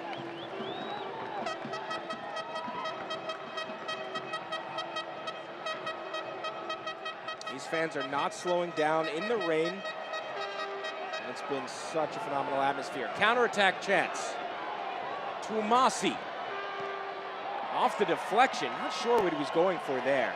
Not a great shot. Yeah, he was trying to find, it looked like he had Isaac Promise on the far post. That's what it was. He had McFarland to his right, and he had Isaac Promise making a run to the far post. So he tried to curl it into that far post for Promise, who would have been able just to touch it home and touch it over the line. But well done by Justin Schmidt to intervene there and keep it out. Sion McFarland with the throw-in. 6th in the Western Conference in crosses. He's got over 100 crosses.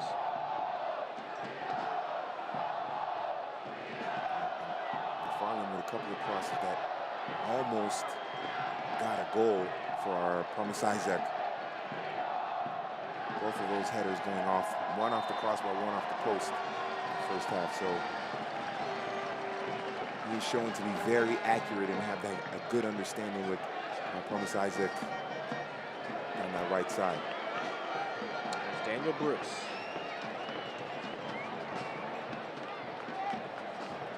Right here, Wood.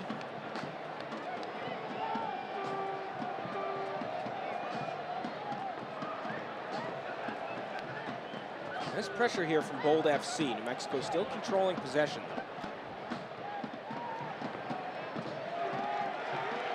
Daniel Bruce, the Englishman, through pass, Weehan, keeper comes out, and the header saved at the corner on the far post. Ramirez bailed out by his back line. Oh, well done by New Mexico. The buildup is excellent.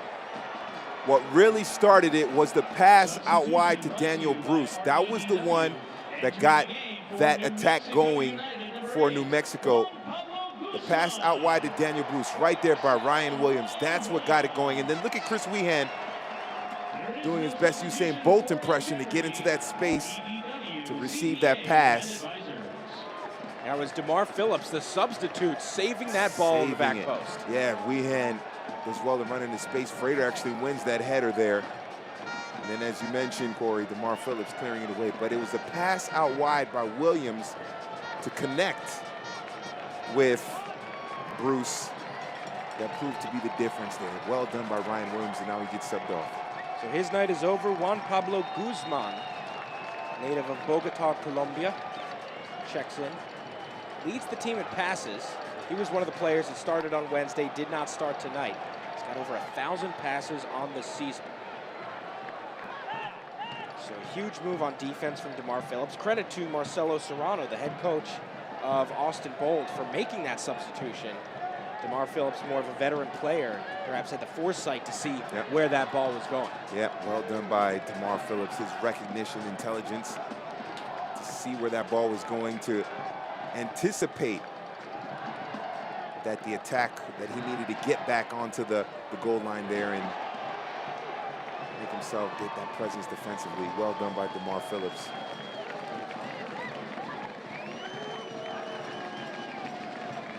Mexico with their first shot on target this half, and they convert.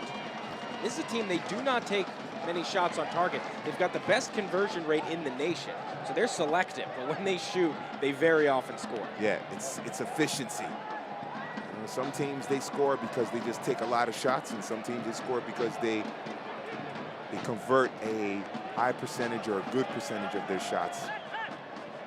It's that old, I guess it's volume versus efficiency. And New Mexico is very efficient, which means that they're skillful, that their finishers are skillful. They have good technique, and they set each other up for easy goals. I gotta just point out that they just announced over 14,000 people here in attendance. And I don't know if you were able to see, it was just extremely brief. But Kevon Frater, he sort of ran in, you know, it was a long ball, it sort of runs into the stands, and he just made contact with a young fan. And that level of community, let's take another look at that. We've got it. High five to a young fan. It's incredible. You see how great these players are with the community. I talked to Troy Lesane about it. What does it mean to reflect this community and to be a representative? And he said that's such an important thing for them. They want people, they want to be a representative for the city and for the state. They understand that this city and this state, they are overlooked. They've got a chip on their shoulder. They're more than what they're given credit for. And they cherish being that representative. And it's just amazing to see how the team fits in so well with the community. Here's a chance. Deflected. But to your point, it's great to see that, and especially with the kids, because the kids, they come to the game, they love the game.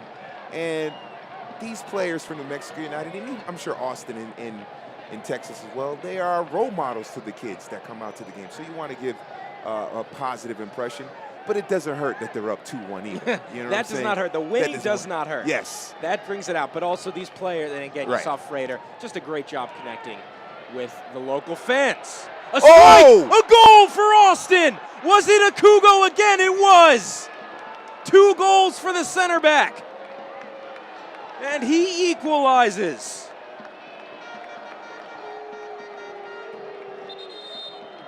Well, one thing's for sure, the next practice for Troy Lesane and New Mexico United, they are going to be doing a lot of work on set piece defending. Absolutely. Because this is Okugo again on a set piece, a corner kick.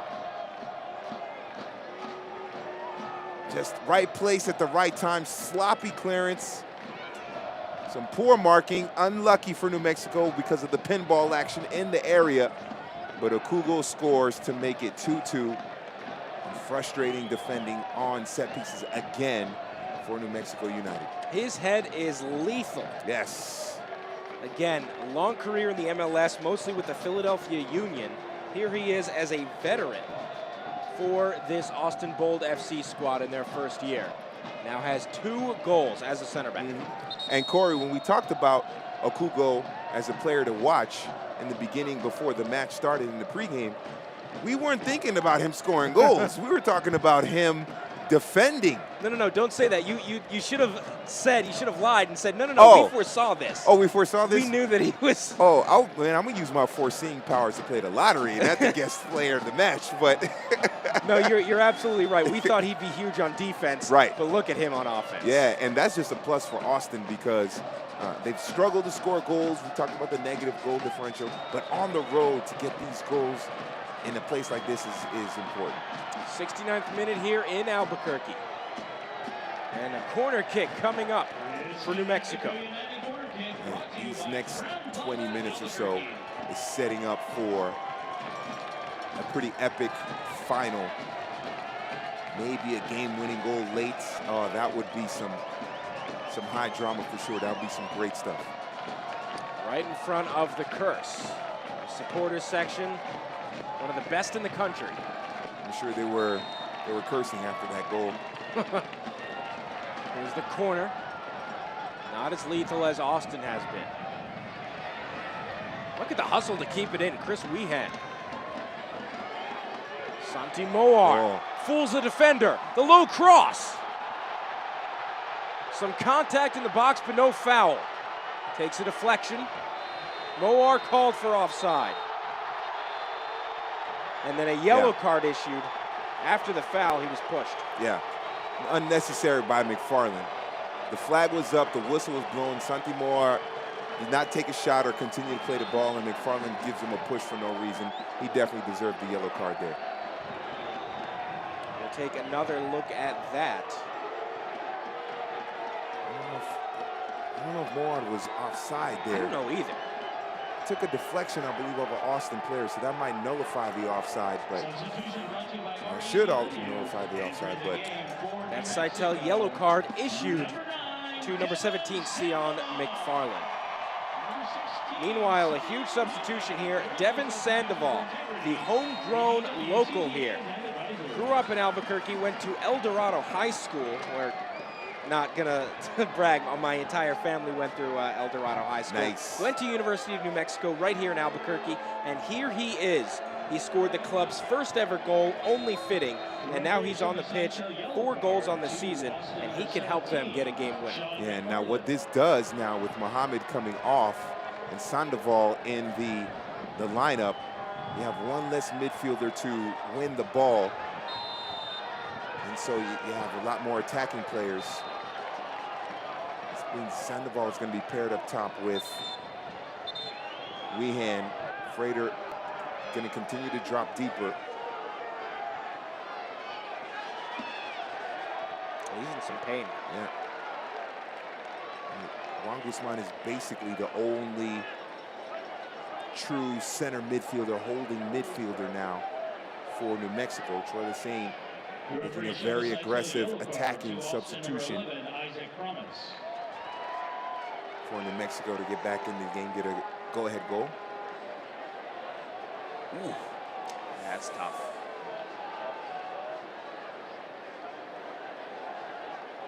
Yeah, that's a... So that yellow card, that Seitel yellow card issued to number 11, Promise Isaac.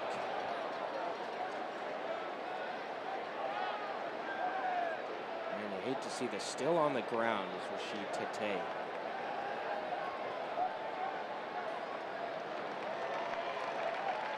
Fortunately, now he is getting up.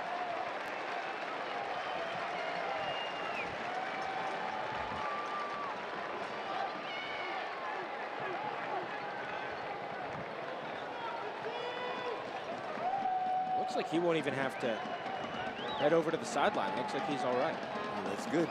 Good to see him up and moving about. The center backs, those are the tough guys on the team.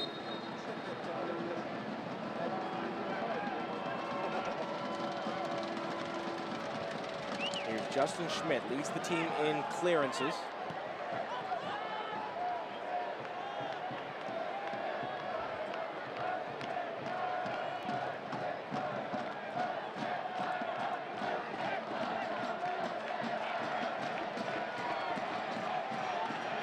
Sandoval chasing down Twumasi. Now it's clear. Given away, Sandoval, was he onside? Yes, he was. A touch now from Okugo. Play is blown dead by Michael Radchuk, the referee. Fans don't like the play stopped. Looks like. Yeah, Sarah Mouton on the ground.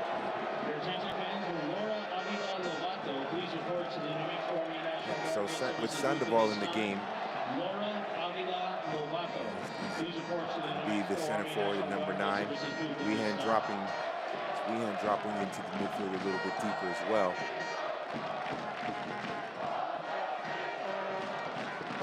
You actually see when they have possession in Mexico, it's a 3-man backline, it seems like. When they have possession, it's Guzman, there's Schmidt and Tete, and then Yearwood and Sampson moving up or going forward in the attack. So when they have the ball, it's basically 3-man backline, and Guzman take a little bit of risk pushing forward a little bit, but for the most part, that's what it's looking like when they have possession.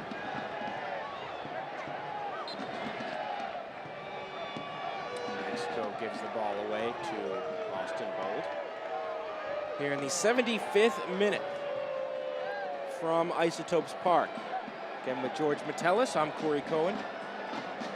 Thrilled to be joining you this evening from Albuquerque. This has been a very exciting game. Substitution brought to you by REDW. So here's a substitution for Austin Bold. For number 27, Valery Saramutin. There is no substitution for integrity. REDW, CPAs and advisors. Saramutin will check out.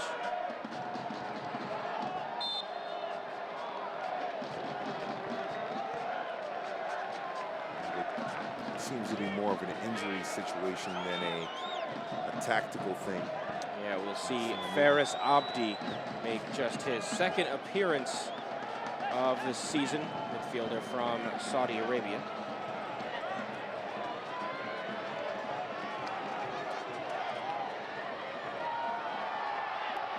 To make that 5 continents represented on the pitch here. That's true. Yeah, North America, South America, Africa, Europe, Saudi Arabia now with Asia, so USL is definitely global. That's pretty incredible. Yes, it is.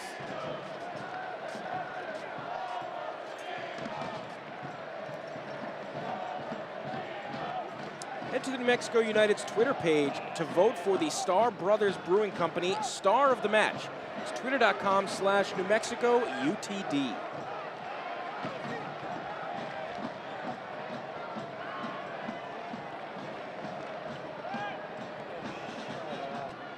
Wehan now is starting to be a little more, drop back a little bit deeper here, get some more touches, take a little bit of pressure off of Guzman. Here is Sandoval. Frater looking for Sandoval. Nice defense. Yeah, good numbers back there by Austin. Slip it in slick. Sandoval. Guzman back to Sampson.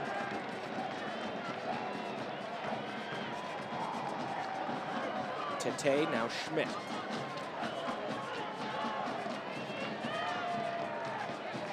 Into the box, Frater. Back to Sandoval.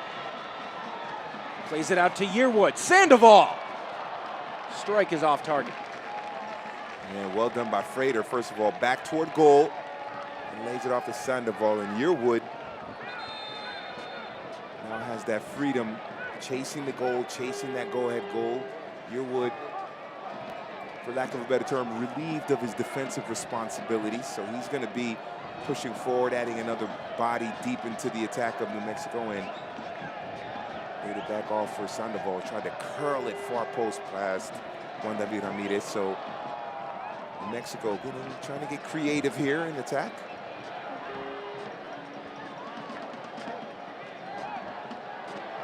Nice touch, finding Frater. It's Guzman. Back line for Austin has done well for the most part. Yeah. Couple unmarked New Mexico players. They are going to be under a lot of pressure here in the midfield as well. Because New Mexico, they're going to dominate possession here for the rest of the match. Bruce missed it. Can't blame Bruce on that one, though. There was Ethan Sampson making a run in the right middle channel there. And instead of trying to play it to Sampson with that through ball to him, He made the switch all the way to the other side for Bruce. That wasn't the best option there.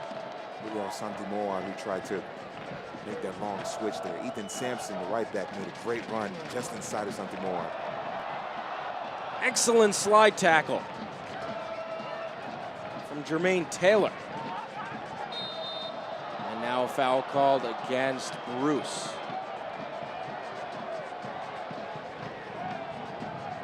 Sean McFarland on the ground. Substitution brought to you by Estrada coming in there. Yeah, David Estrada from Mexico will come in for Daniel Bruce, the goal scorer. Estrada, product of UCLA, will come in. And for Bruce, the first goal scorer of the night, his evening is done. And New Mexico has now used up their final substitution. So their captain, Josh Suggs, not used. Manny Padilla, right back, not used. And Ken Akamatsu, the Japanese national from the University of Denver, who started on Wednesday, he is not used. You can see Daniel Bruce scored that opening goal, but you can see just a little bit, well, excuse me, not a little bit tired, but tired, exhausted from running up and down defensively.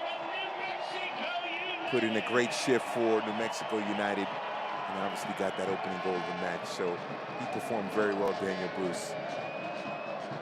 Just announced here, over 14,000 people. This club has had the best attendance in the entire country USL Championship this season. Just remarkable what they've done, again, as a first-year club. How much support they've had. If they get to the playoffs, and you figure they will get into the playoffs, they are going to be a beast of a team to knock out. And with Estrada in the game, Santimoa has moved to the left side, and Estrada is out wide on the right, so there's that switch there off of the substitution. A ton of great attacking players, including this man, Devin Sandoval. Add in Frater, Weehan, Moar. You've got plenty of talent out there. You're Troy Lesane and New Mexico. Can you find a game winner? On the back line here. Meanwhile, Austin, they haven't tied. They have not had a draw since June 15th.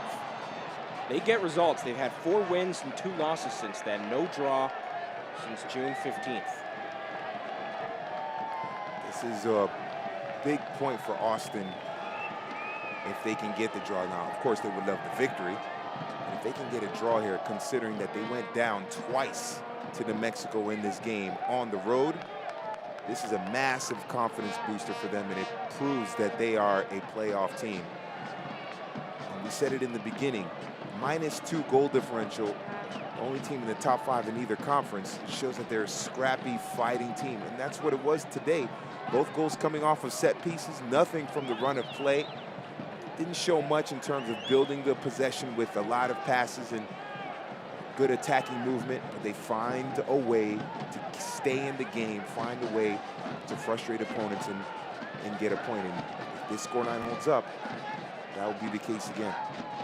It would also be a big improvement on the last time these teams played each other. That was a 3-1 win for New Mexico United. Yeah, and Austin as well. So Austin, they can get the 3 points here, would exact a little bit of revenge, get some revenge on New Mexico. Just 1 point. Or 1 point, yeah. If you're Austin, you're like, okay, they beat us on our home field, our home pitch. We need to get them back and beat them on their home pitch. So Austin is searching for another goal. Any goal at this point on, likely a game winner. Yep. Rashid Tete called for a foul. No, excuse me, that was a foul on Austin. Well, referee's got to let that go because New Mexico regained the possession. It was a foul against Promise Isaac, so let it go, let the play resume. Don't interrupt the flow of the game there. On the back line, Tete. Guzman to Sandoval. Now he's playing a bit deeper, similar to how Frater was playing.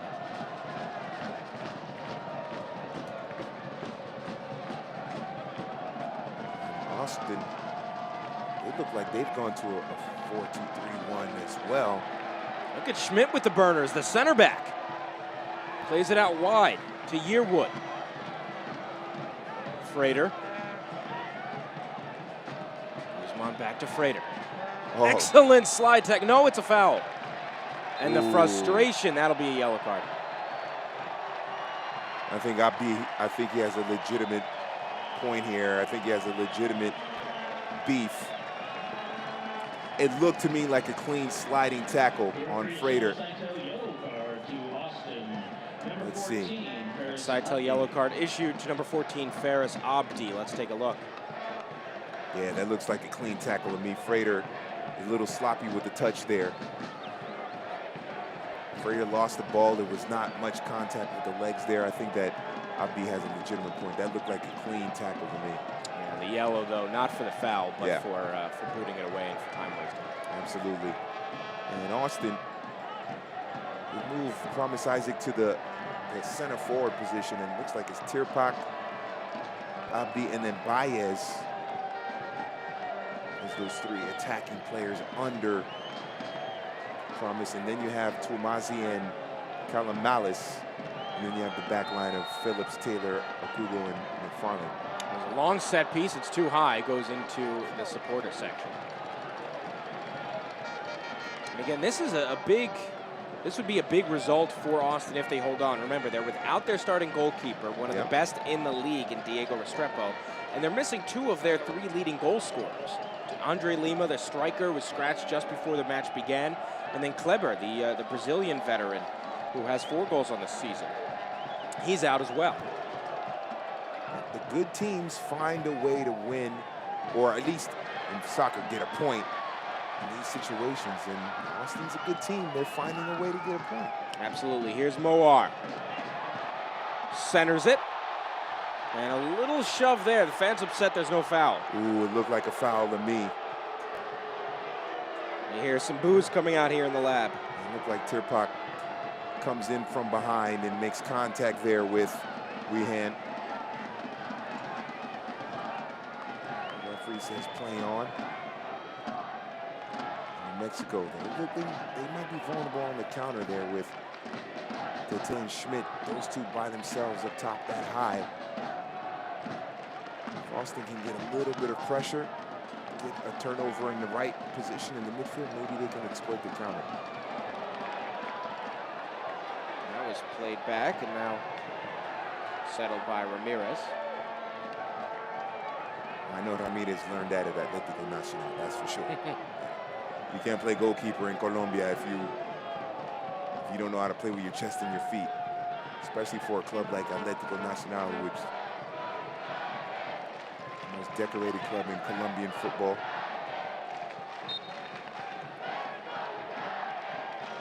Let's Go United chants breaking out here. Still time for a game winner, 88th minute. Reception in the midfield. Malice. Austin just seems to be everywhere. This time, Sion McFarland. There's a poor pass by Yearwood trying to get it out wide to Santi Moar. McFarland was there to pick it off, but then he gives it right away, so New Mexico back on the possession.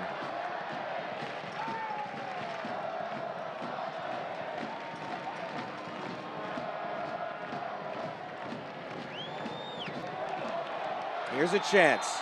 Offside flag is up. He is livid. Santi Moar.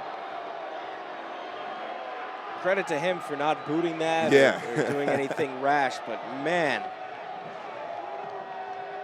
First of all, good patience and good vision by Kevon Frater. Not much pressure being applied on Frater. So he drops back, looks up, and he sees Santi Moar making the run down the left side and plays the ball over the top. But it looked like Moar started his run a little too soon.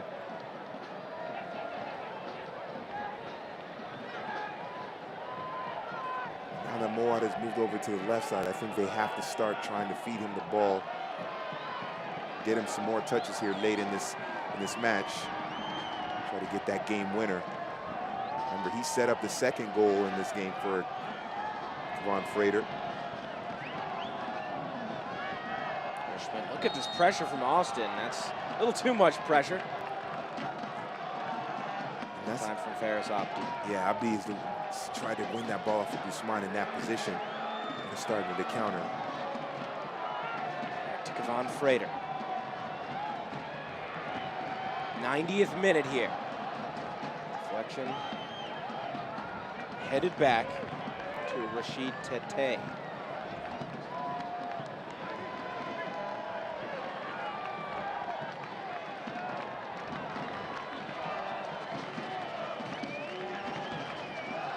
Moa. Dribbling. Switches fields.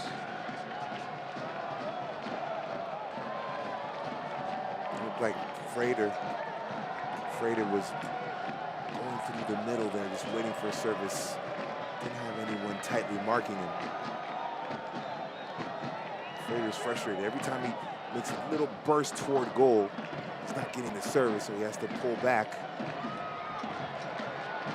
Here's a chance, perhaps. David Estrada. Frater, poor touch there.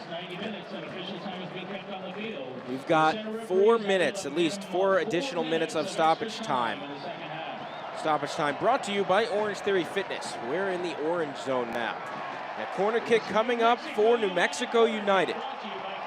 A huge opportunity. Look out, Sandoval might be the player to watch here. Someone that they'll get the service to. Stoppage time. It's high. Who touched it? Last off of United. Schmidt that was the intended target there on that service off the corner. To get the big center back into the air.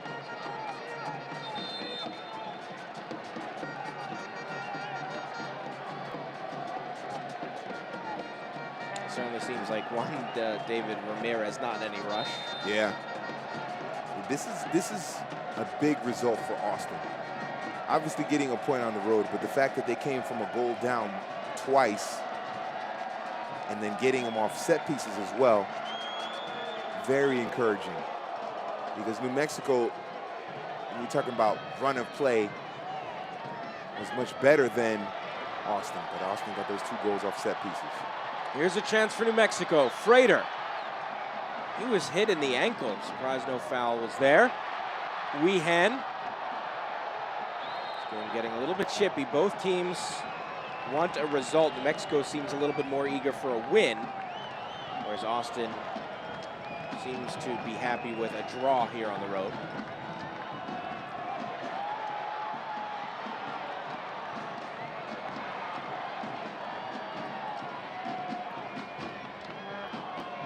Halfway through stoppage time. Tete, nice little flick back with the heel. The fans appreciate it. In the second half, it's been a duel between Tete and Promise Isaac. And a stalemate between those two in the second half, which is good for New Mexico because Isaac Promise has not threatened the goal at all in the second half. Sandoval will see a throw-in near the corner. Star of the match is number 10, Von Frater. Star of the match presented by Star Yearwood. A minute and a half to play. Sent into the box. Chased down now. Weehan. Taken down. And a yellow card, but was that on... Looks like it was just outside. Yep. So a dangerous free kick, but not a penalty. It was right outside the box. Yeah, this is a great first touch here by Weehan. Or maybe it's a second touch, but whatever the case, it's a great touch by Weehan to get around DeMar Phillips. And a desperate sliding tackle by DeMar Phillips. Commits the foul, gets the yellow card, and he's very lucky it wasn't in the penalty area. Supreme danger here for Austin's defense. Mere seconds remaining here in Albuquerque. New Mexico United looking for a game winner here at home.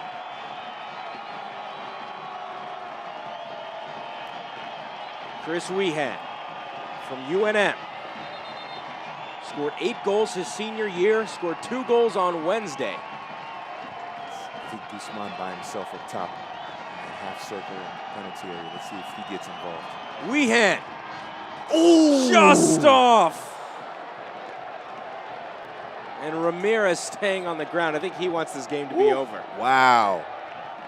That would have been a spectacular goal if we hadn't been able to get that and dip it under the 90 there, far post. We have to take a look at that one. Yeah, he went for goal on this one. Oh, if he was able to just tuck it into that far post underneath the crossbar, that would have been goal of the year. Goal of the year, and at the right time too. Game winner in second half stoppage time at the death. Oh. Fans here do not like the time wasting, but it looks like this one will likely end as a draw. Unless we see a miracle. Now that did take some time setting up the free kick.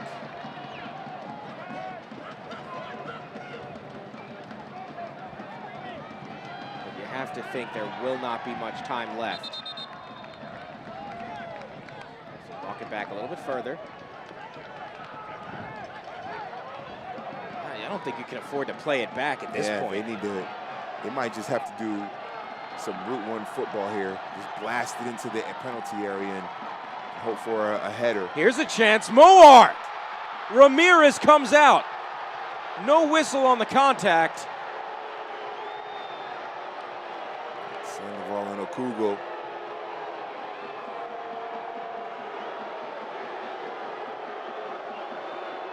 And at this point, Austin just wants to get out of here. Yeah. New Mexico knocking on the door.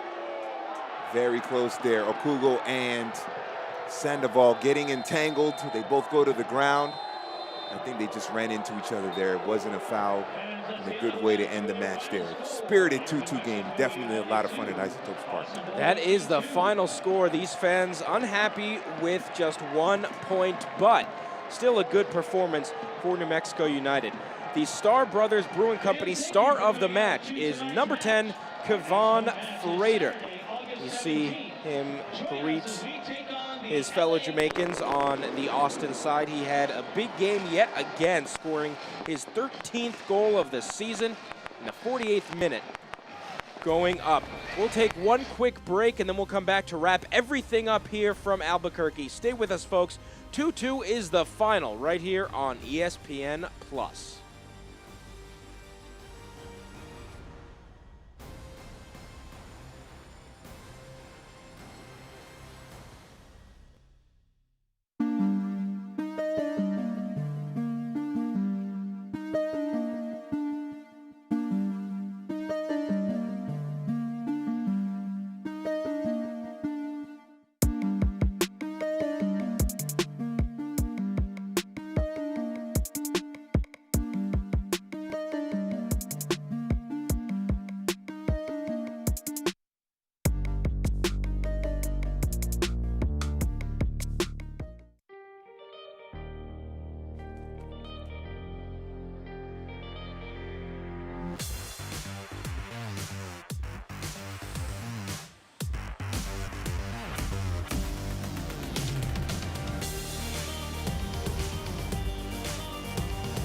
Well, the Curse New Mexico, they're still happy. They saw a nice performance from New Mexico United. 2-2 is the final score here from the Lab. Nice performance from Kevon Frater with a goal, as well as Daniel Bruce. As you see that excellent sign, be afraid. Yes. Gotta love it. Frater. And a phenomenal atmosphere out here. Let's take a look at the Michelob Ultra play of the match. It's Kevon Frater greeting the young fans in the front row of the supporter section. This is in the middle of the game, folks. Just incredible from Kevon Frater. Yeah, after he scored the goal there, went over to celebrate with the fans. And then they're up 2-1. He gives the kid a little pound, a little fist bump. Look how happy he is. I mean, that's worth it. I know it's disappointing, too.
The face of Frater falls to Kugo. He scores, and it's 2-2 the result, as you mentioned there, Corey. And disappointed from New Mexico United, but still, you saw the interaction with the kids.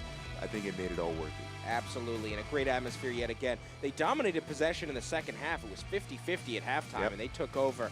The shots a little bit more for New Mexico, but these teams, they will stay tied in the standings. They were so evenly matched. It's really amazing, and it should be fascinating going forward, perhaps in the postseason. If these teams see each other, man, these teams are meant to go head-to-head. Maybe a little rivalry building, because this is an exciting back and forth. Yeah, this match had 4 goals. The first encounter earlier in the season had 3 goals, so imagine a playoff game with a lot of goals. Oh, some serious drama there. Actually, that one had 4 goals. It was 3-1. 3-1, right. We want to thank you all so much for joining us. For my partner, George Metellus, our producer, Sharni Yerke, Gage Tillotson, Santiago Guzman, I'm Corey Cohen, signing off from the Land of Enchantment.